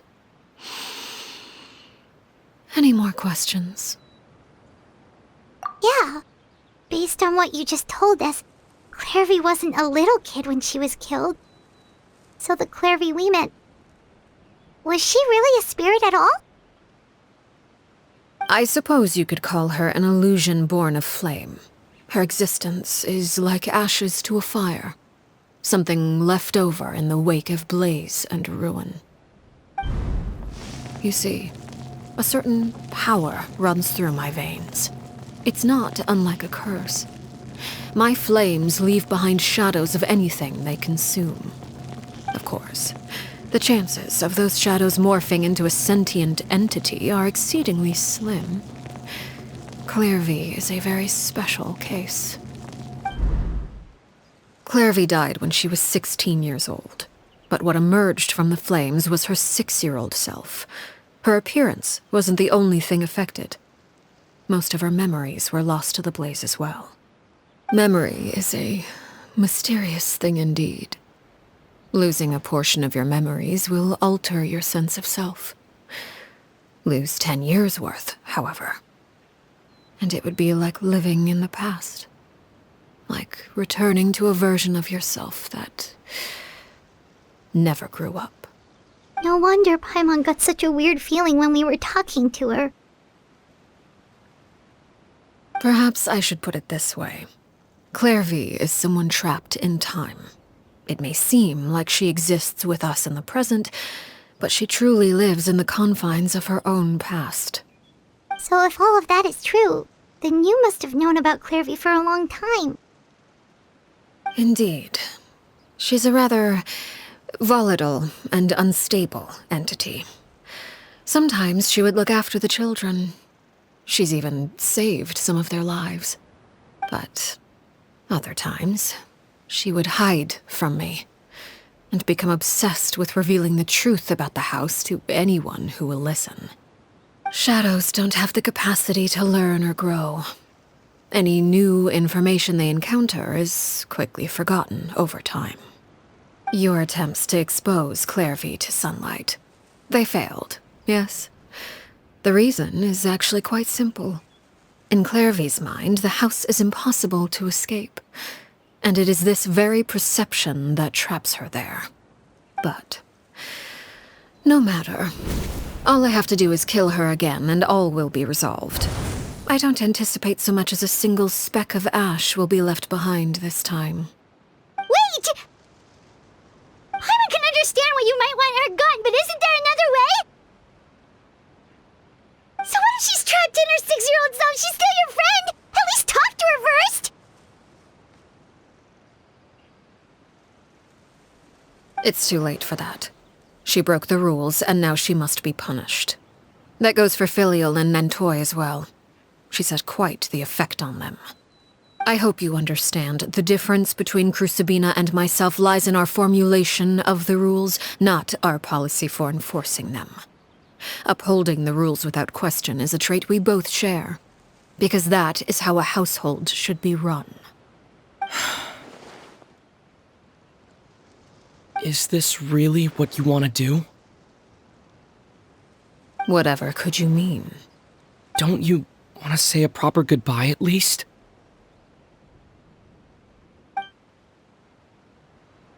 Whether as a killer or as a father, there are two things that must be avoided at all costs: anger and sorrow. Anger makes you impulsive. Sorrow causes you to waver. Well, it appears it's about time to proceed. Before we arrived, I told some of my well-behaved children to bring our troublemakers here by nightfall. I do believe I've kept my end of the deal.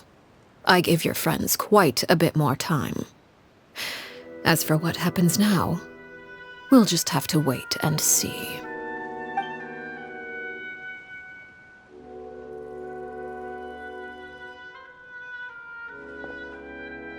Here they are, Father. You gonna execute him? Seeing something like that would actually be a first for me. Lenny! I'm sorry. I heard about how you helped buy us more time. But I still failed. I couldn't find a way to fulfill her wish. Huh?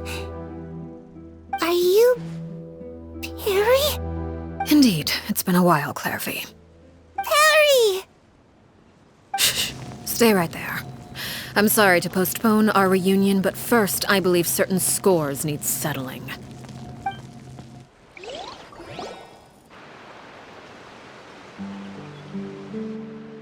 Father, let me explain. Out of my way. Father! You chose to conceal a threat to the house, and for that, you must be punished. Overall, however, I suppose your wrongdoing is hardly the most egregious of the bunch, so I'll deal with your punishments later. As for right now, the more pressing concerns are the traitors among us. By traitors? Do you mean us? Father, let me explain. We didn't mean to... Fultz, why don't you share what you heard? Yes, Father. Secret Midnight Meeting number 3. Participants, Filial, Nantoy, Sato, Toddy. Nantoy clearly said, if only Father wasn't the one who took us in. Sato added, I'm sick of this life. I just want to live as a normal person. Filial was the worst of them all. She called us crazies and said a bunch of mean things about Father. I did not! You're lying! Fultz is trying to frame us. It's not like I'm the only one who heard those things. After that, you and Toddy and a bunch of other people started talking about Clairvy. You were using all those things Clairvy brought up as an excuse to question Father. We're birds locked in a cage. The only way out is to destroy it. That's what you said, wasn't it? You little. You just want me gone, don't you? What did I ever do to you, huh? And you, Chaplot, have you forgotten who stood by your sickbed, watched over you, and changed your dressings? Come on, let's hear it then. What's your reason for all this?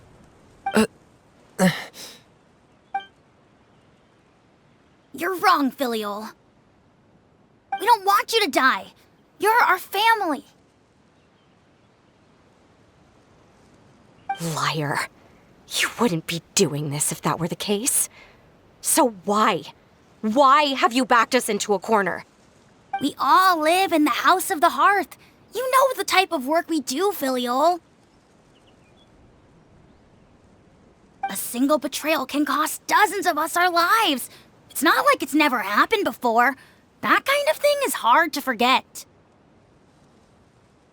That's why the House of the Hearth cannot tolerate any form of betrayal.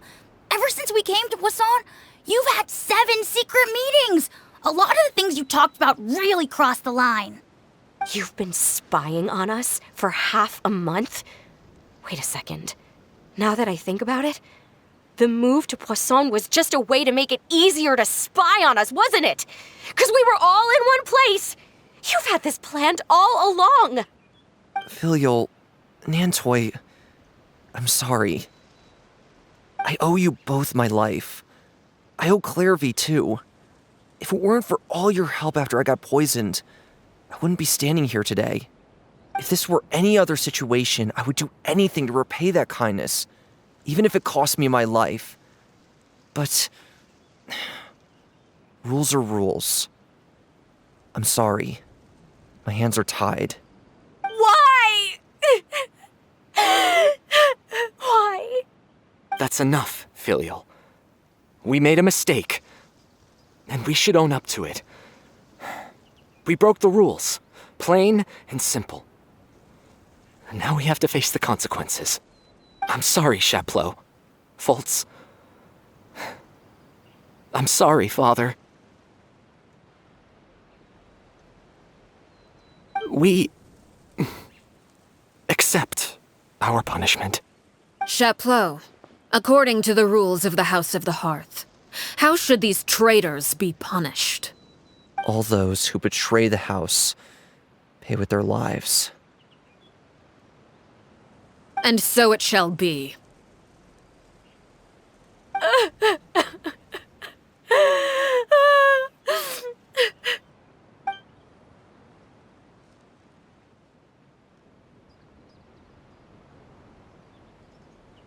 Father, please wait! Something you want to say, Linny? Please reconsider, Father. What Filial and the others did, does it really count as betrayal? We all come from broken families. From the very first day we joined the House of the Hearth, we wanted nothing more than to make it a real home. But the truth is, none of us know what a real home should look like. I'm not saying I have all the answers. All I know is this. Killing Filial and the others may uphold the rules, but doing so will only bring us further away from being a real family than we've ever been.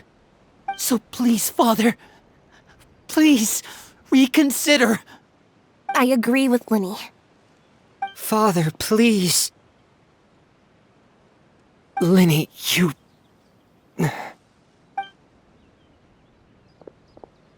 I also agree with Linny.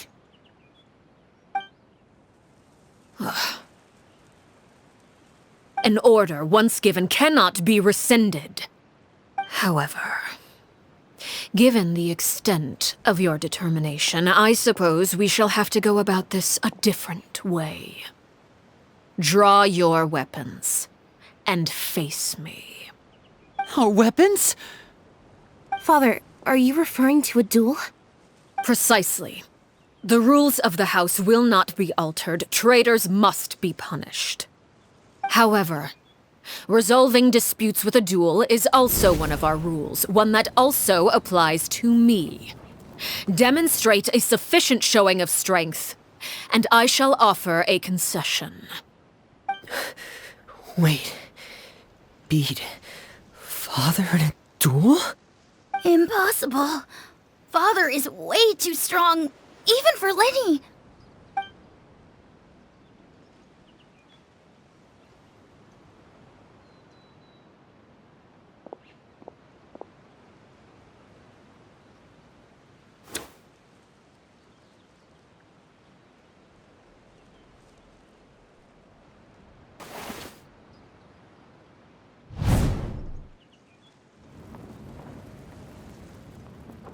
Did you hear that, Traveler? Lenny and the others have to duel the knave. What should we do? Can they really win something like that? If they lose, those people from the house are really gonna be executed. Hey, are you listening?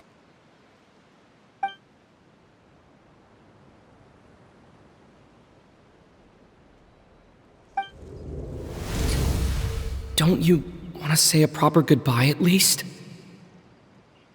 Anger makes you impulsive. Sorrow causes you to waver.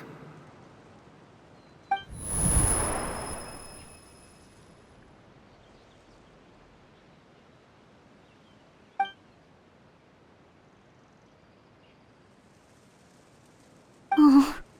Looking at that expression on her face, she seems really serious about this. Guess that means there's no chance she's throwing the duel on purpose, huh?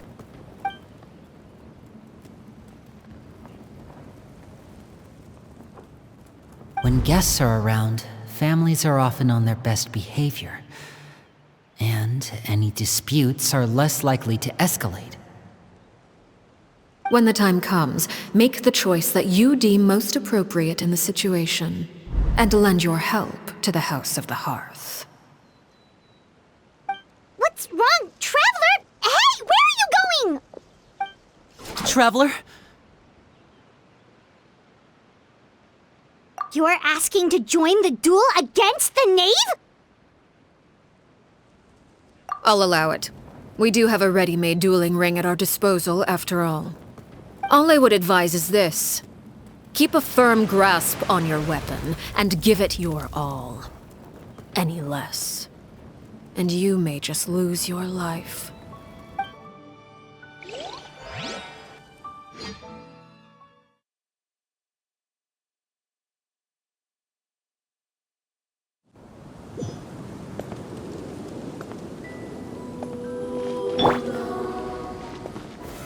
Stabilize! Halloween Thunder! Yeah! This is order! Is it my turn now? And voila! Lightning Flash! Is it my turn now? I will have order!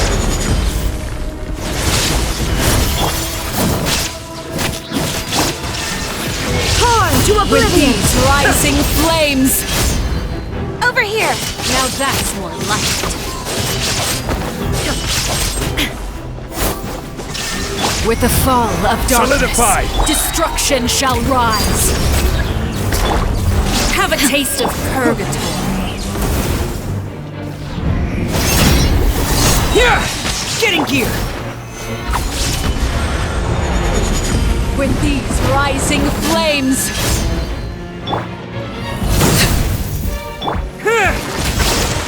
Is it my turn now?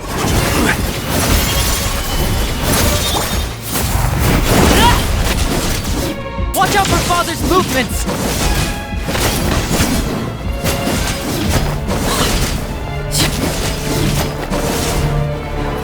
This is where... Is it my turn? Spare your Solidify! energy. Running is of little use. Hang in there!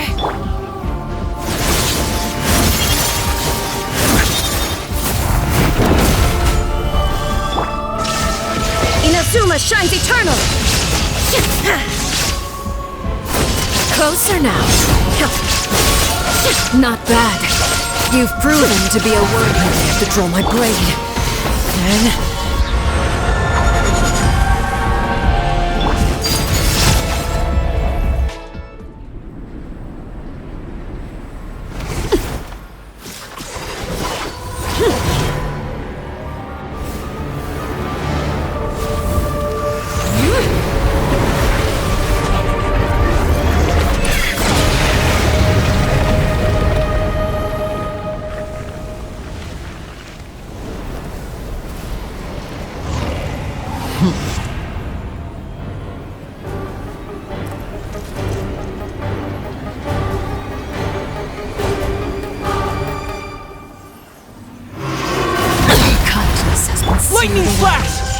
My blade is all that remains.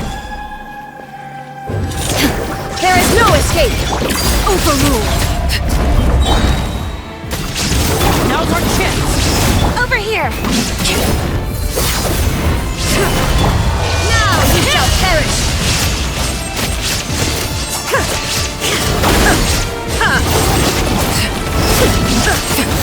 Illusion shattered. This is order. Solidify. Watch out for Father's movement! Look out! Sundown is only the beginning. Witness my rise.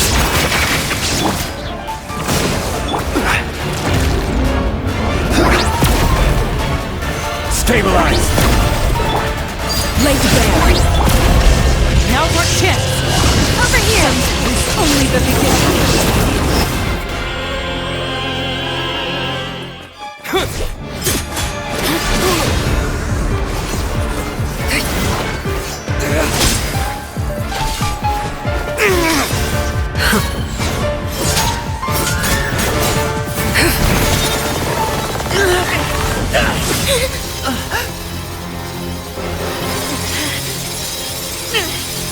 You should know better than to crowd in one place.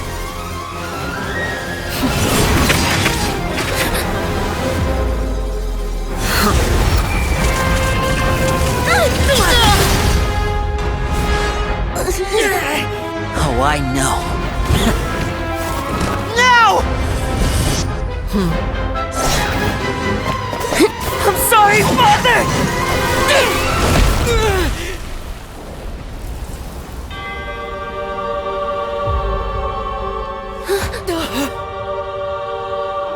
Sorry for what? This pitiful excuse for an attack.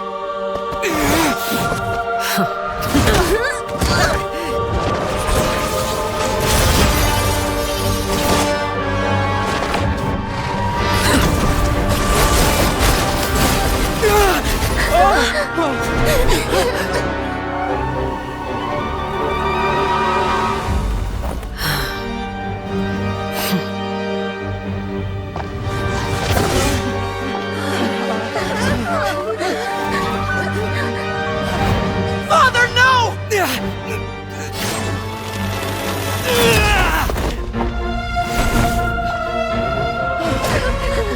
Made it out, did you? You're stronger than I expected.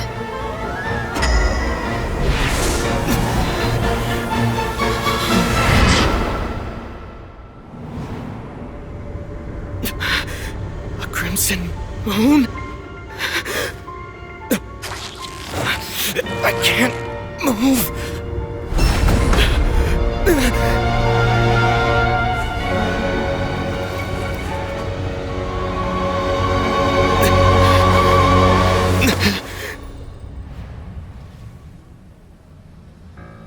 Still, not strong enough to beat me.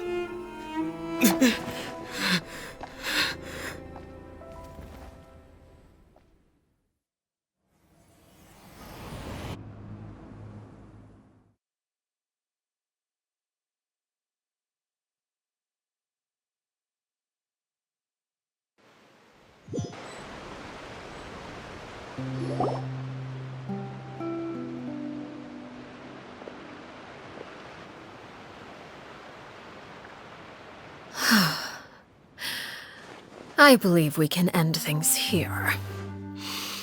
It's not often that we get to enjoy the company of guests, after all.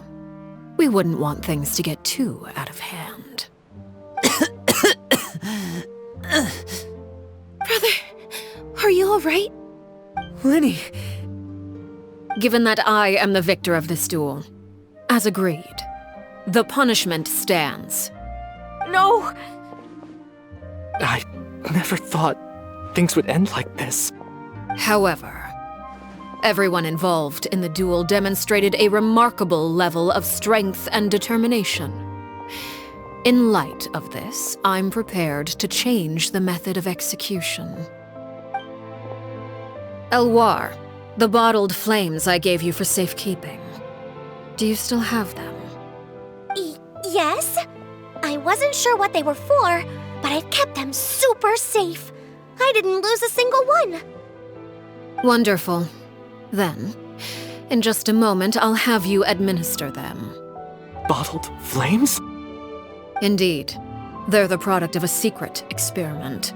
Under certain special circumstances, flames can be extracted from my person and preserved. Once ingested, searing pain will spread across every inch of your body. No harm will come to you physically, but your memories will be burned away. If you can withstand the pain. When you awake, you'll have forgotten everything you know about the House of the Hearth, and will be expelled from the organization. In other words, administering this concoction will kill the version of you that grew up in the house, and give you a new identity.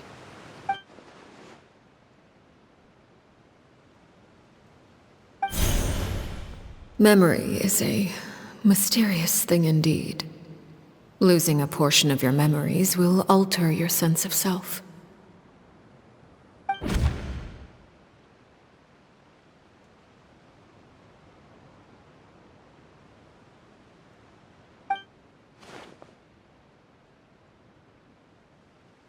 So, you're just letting us go, Father?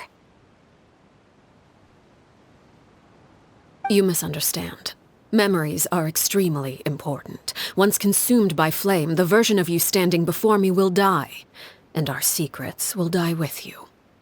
So no, I don't intend to just let you go, because the person who survives will be nothing but a stranger. Even so, I won't have to live in fear anymore. I'm sorry, Father. I'm sorry I let you down. But I really... Don't cry, Filial. You haven't left the house yet, so there are still rules to be followed, yes. Remember what I taught you. Anger makes you impulsive, sorrow causes you to waver. Don't let yourself be controlled by your emotions. Of course. I'll remember. Dry your tears, and go pursue the life you really want. Yes, Father. Chaplot, Foltz, Elwar, take them back to Poisson. And bring Linny and the others as well. I prepared 3 extra vials of bottled flames.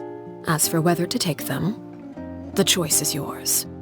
Goodbye, children. The next time we meet, I will no longer be your father. Thank you for all you've done for the house. I hope you have bright futures ahead of you.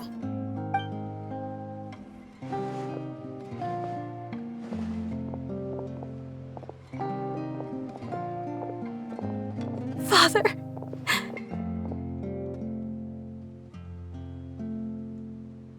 Let's go.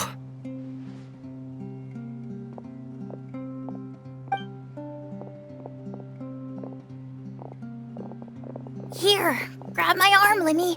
I'll help you walk back. Thank you.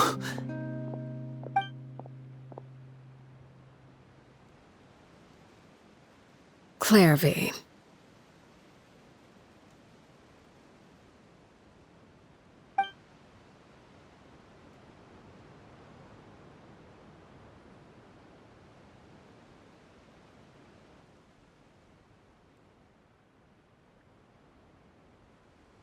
Can we talk now?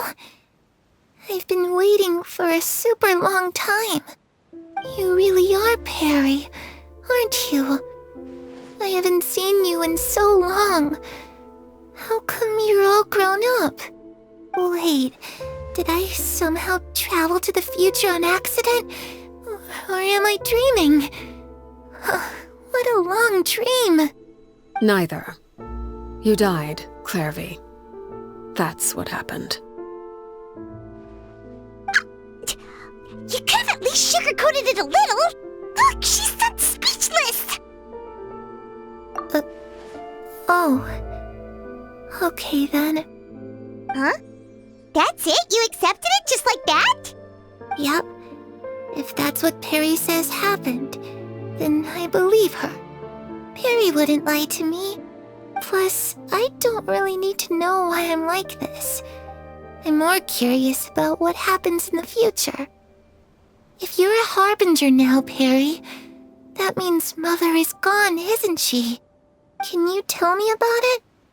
I want to know what happened to her. And to me. You never stopped trying to defy fate. At first, no one believed you. You could only vent your frustrations to the moon. In fact, you often sought comfort in the night sky.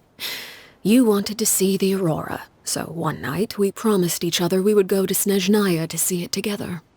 Later on, you tried to run away, but you were brought back each time. Mother spared your life, but it wasn't out of kindness. Instead, she decided to make an example of you by slowly torturing you over time.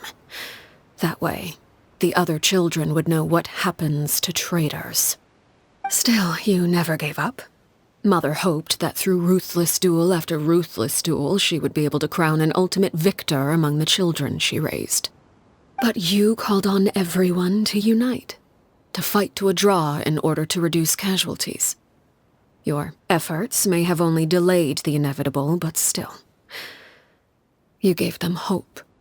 You tried everything you could think of, but every attempt ended in failure. Still, you never turned your sword on Crucibina, and you never turned it on me.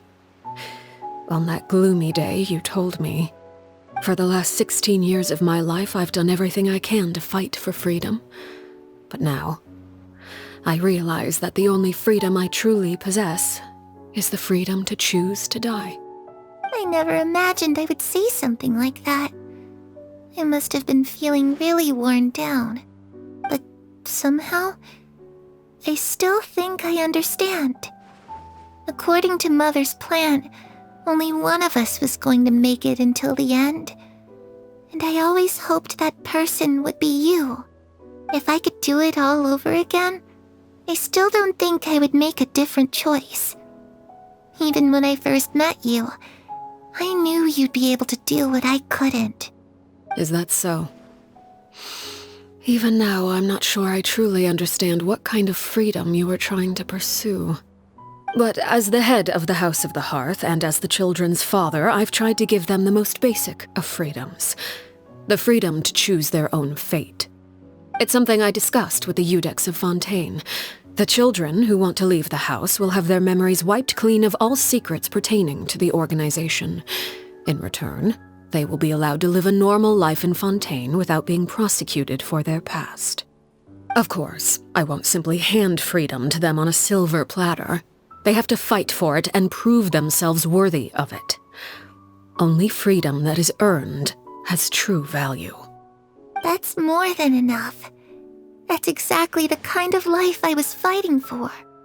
You know, Perry, I think you're a pretty amazing king, and a really great father, too. I'm really happy that you're the one who took over the house. I guess I do have one regret, though. I still haven't seen the outside world. Well, it just so happens that our dear guests over here have been to many nations and traveled to countless places. Perhaps they would be willing to tell you what the outside world is like. Really? Of course! We've traveled all over the place. We've got so many stories, we could probably talk your ears off for 3 days straight!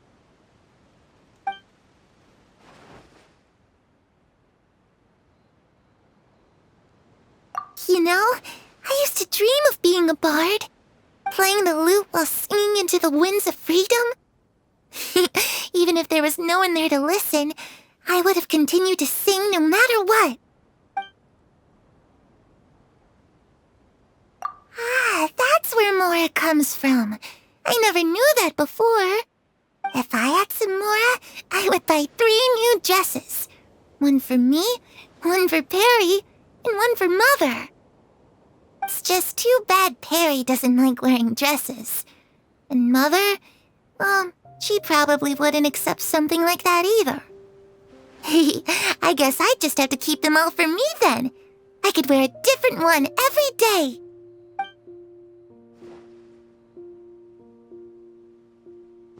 Those yokai you mentioned, what do they look like? I once saw a drawing of this one guy with horns on his head and a super scary face. Are there any yokai like that? Oh, sounds like you're talking about an Oni. Yep, we've met one, and let Paimon tell you, they're not nearly as scary as they look. I was always too afraid to skip Mother's fighting lessons. But at the academia, I bet you could do all sorts of secret things in class. Things that have nothing to do with studying. I'm just kidding. Being able to study whatever you want without having to fear for your life actually sounds pretty great.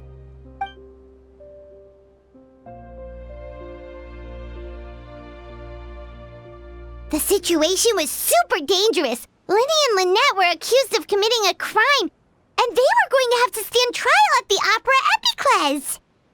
Oh no, that must have been hard for all of you. What happened next? Don't worry, we were able to turn the situation around super quickly, all thanks to Detective Paimon, of course. How'd you do that? Come on, tell me. Okay, so it was like this. After the failed magic show, we rushed to the scene and...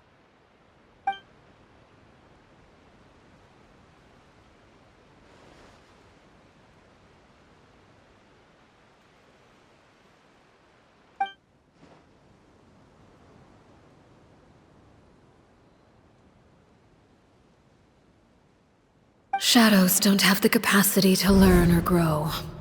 Any new information they encounter is quickly forgotten over time.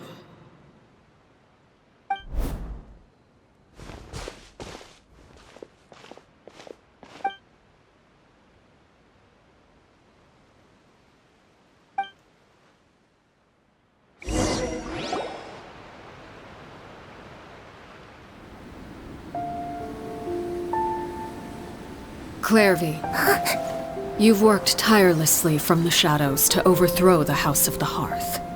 Now, by my authority as the Knave, I shall announce how this matter ends. You are hereby expelled from the House of the Hearth. You are no longer tied to this place, nor are you bound by its rules. You're saying that I can finally leave? I get to experience the outside world as well?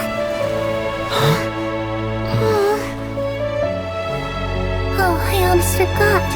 There's no getting older for me. Still, seeing who you grew up to be makes me really happy, Parallel. Take care of yourself. Goodbye. May we meet again someday.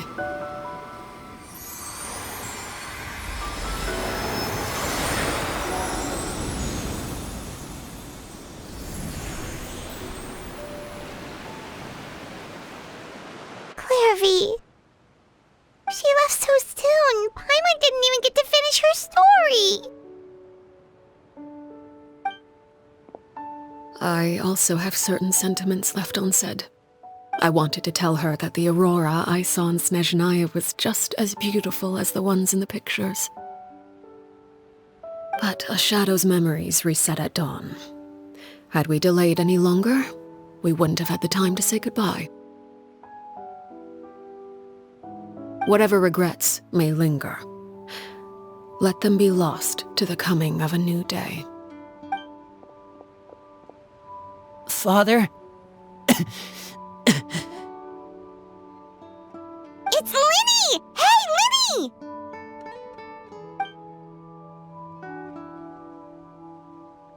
What is he doing back here? Let's go check it out.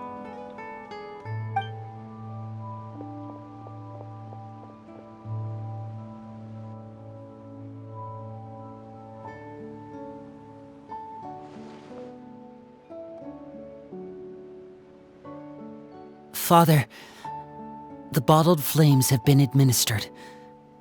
Filio and the others have left the house. And you? What have you decided? Thank you for giving us that choice, Father. But We never wanted to leave the house. It's the only home we've ever known. Lynette and Fremine feel the same way. They're recuperating back at the Hotel Bouffe d'été. But I decided to come back and tell you where we stood. I'm sure you're well aware of the expectations I have for you. I want you to follow in my footsteps and become the next king of the house. Yet you seem to have different ideas. I must admit, I'm rather surprised by your decision to stay. There's nothing wrong with choosing to live a quiet life. Leading this organization is a heavy responsibility, one not so easily carried by someone forced onto the throne. I just never understood what you saw in me. What made you believe I was deserving of that throne? You're brave, talented, and, most importantly, you cherish your family. You would do anything to protect them, even if it costs you your life.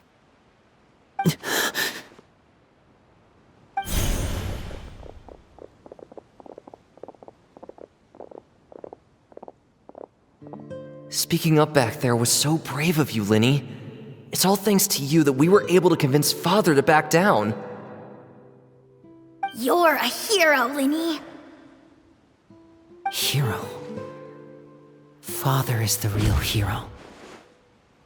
Had Father gone all out during the duel, there's no way I would have walked away with my life. She must have had it all planned from the beginning, from the very moment she suggested a duel. I'm not deserving of that title. I'm not strong enough or smart enough.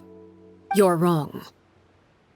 In my opinion, all you need to be deserving of the throne is conviction and the necessary strength to act on it. We may have different ideas of what it means to be a family, but you can hardly be said to lack conviction. What you truly lack is strength. For someone of your talent, though, that's something that will come with time. Even without that strength, you still chose to face me in a duel, even though the odds were stacked against you.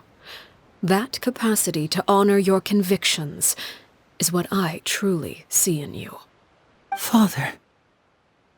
No one knows what the future holds, what tragedy or triumph may be in store. Being at the head of this organization requires the strength of will to face whatever comes. Caution will only hold you back. If reaching a certain standard were required to go after what you want, I would never have succeeded in killing my predecessor. Back then, there was still a considerable gap between our abilities. Strength may decide the ultimate victor, but those who let a lack of strength dictate their decisions or undermine their convictions will never be worthy of the throne. I understand, Father. Thank you. Children must grow up to surpass their parents. Only then can a family continue to flourish. The road ahead is not an easy one, so I'll ask you one last time. Are you certain you want to stay? You've done so much for me, Father, and that kindness must be repaid. Plus, with Project Stuja at hand, there are many dangers ahead, and I, for one, don't intend to back down. Protecting my family at all costs. That's my conviction. Then you're welcome to stay. As for Project Stuja, you need not be too concerned. If those cowardly businessmen and heartless dignitaries try to take us down, I'm prepared to teach them a lesson. Having members who longed for the light was our organization's last weakness. With those members no longer among our ranks, the House of the Hearth is like a spider hiding in the shadows. We need only wait for our prey to come to us. At present, our imperative is to use their plan to our advantage. In doing so, a crimson moon shall rise amid the frigid blizzards of winter. No demonstration of loyalty shall go unrewarded, and no sacrifice shall be in vain. As for the two of you, whether we meet again as friend or foe, I'll remember the camaraderie we shared in this moment. No matter how arduous the journey ahead, I hope we both reach our desired destination.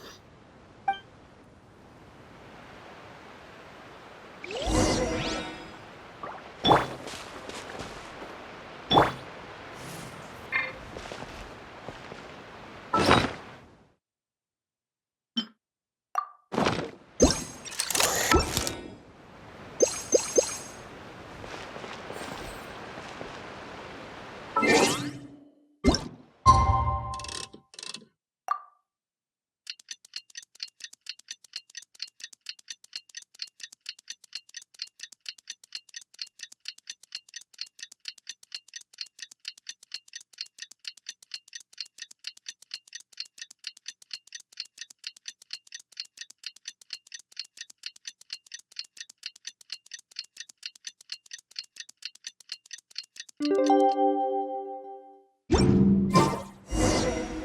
Linny say that Lynette and Fremine were recovering at the Hotel Bouffe d'été?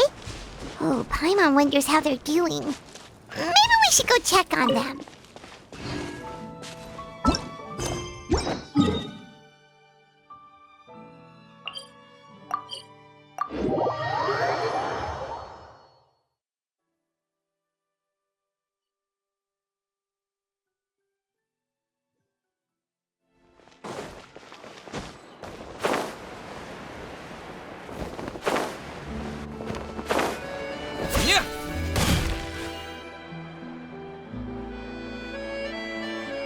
Lynette, Fremine, how are you feeling? Much better. Whew, what a relief. What about you? Are you feeling alright?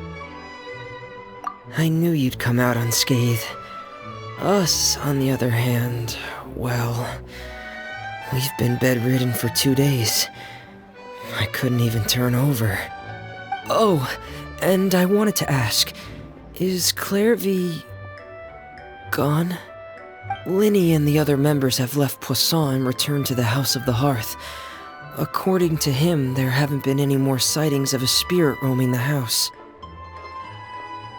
I see. I'm glad. Father came to check up on us 2 days ago and told us about what happened with Crucibina and Clairvy. Actually, I've met Crucibina before.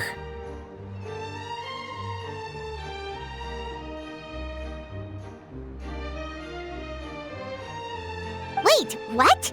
You've met the former knave? Crucibina died a year after Clairvy. It was during the year between their deaths that I joined the House of the Hearth. Crucibina had an extremely cruel and radical way of doing things. While she was alive, the atmosphere in the house was suffocating. When I joined, though, the experiment she valued so much had already come to an end, and all the people involved, dead and injured alike, were gone. Crucibina never talked about the past with us newcomers. A couple of months after I joined, Father killed Crucibina and burned all her files. With that, the names of all the people subjected to her experiments, Clairvy included, were lost to the flames, along with the painful memories they represented. Father took in Lenny and me a couple months after that, but she never mentioned anything about Crucibina or Clairvy. It really seems like something she was planning to keep to herself. The last time you talked to her, did she mention why she kept it a secret for so long? She said she didn't want us to be affected by the darkness of the past. She was worried we'd develop a false sense of gratitude towards her if we knew about it. The foundation of a family should be free of any corrupting influence. Whatever happened in the past, it has nothing to do with who we are now. And that's what Father told us in the end. But I still thanked her for everything. It was only after hearing about what Crucibina did that I finally realized how insignificant our lives could have been. The members of the house meant nothing to her.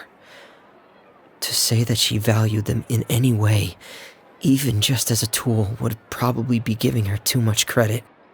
If Father hadn't taken over the House of the Hearth, I probably would have already... Father rarely brings up the fact that she saved us. She doesn't believe that being indebted to her should be what ties us together.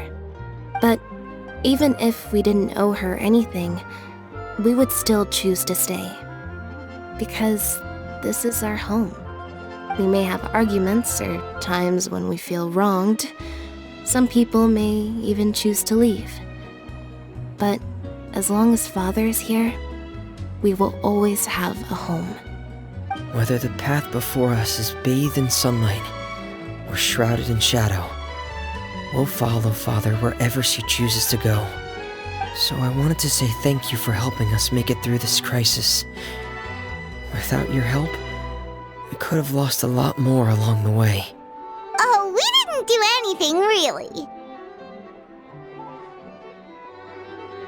Of course. You're welcome anytime. Are Filial and Nantoy okay? I actually saw them at a cafe this morning. They didn't recognize me. From what I could tell, they were drinking coffee and talking about one of the operas that started running recently. They seemed happy. If I had to take a guess, I would say they finally found the kind of life they always wished for.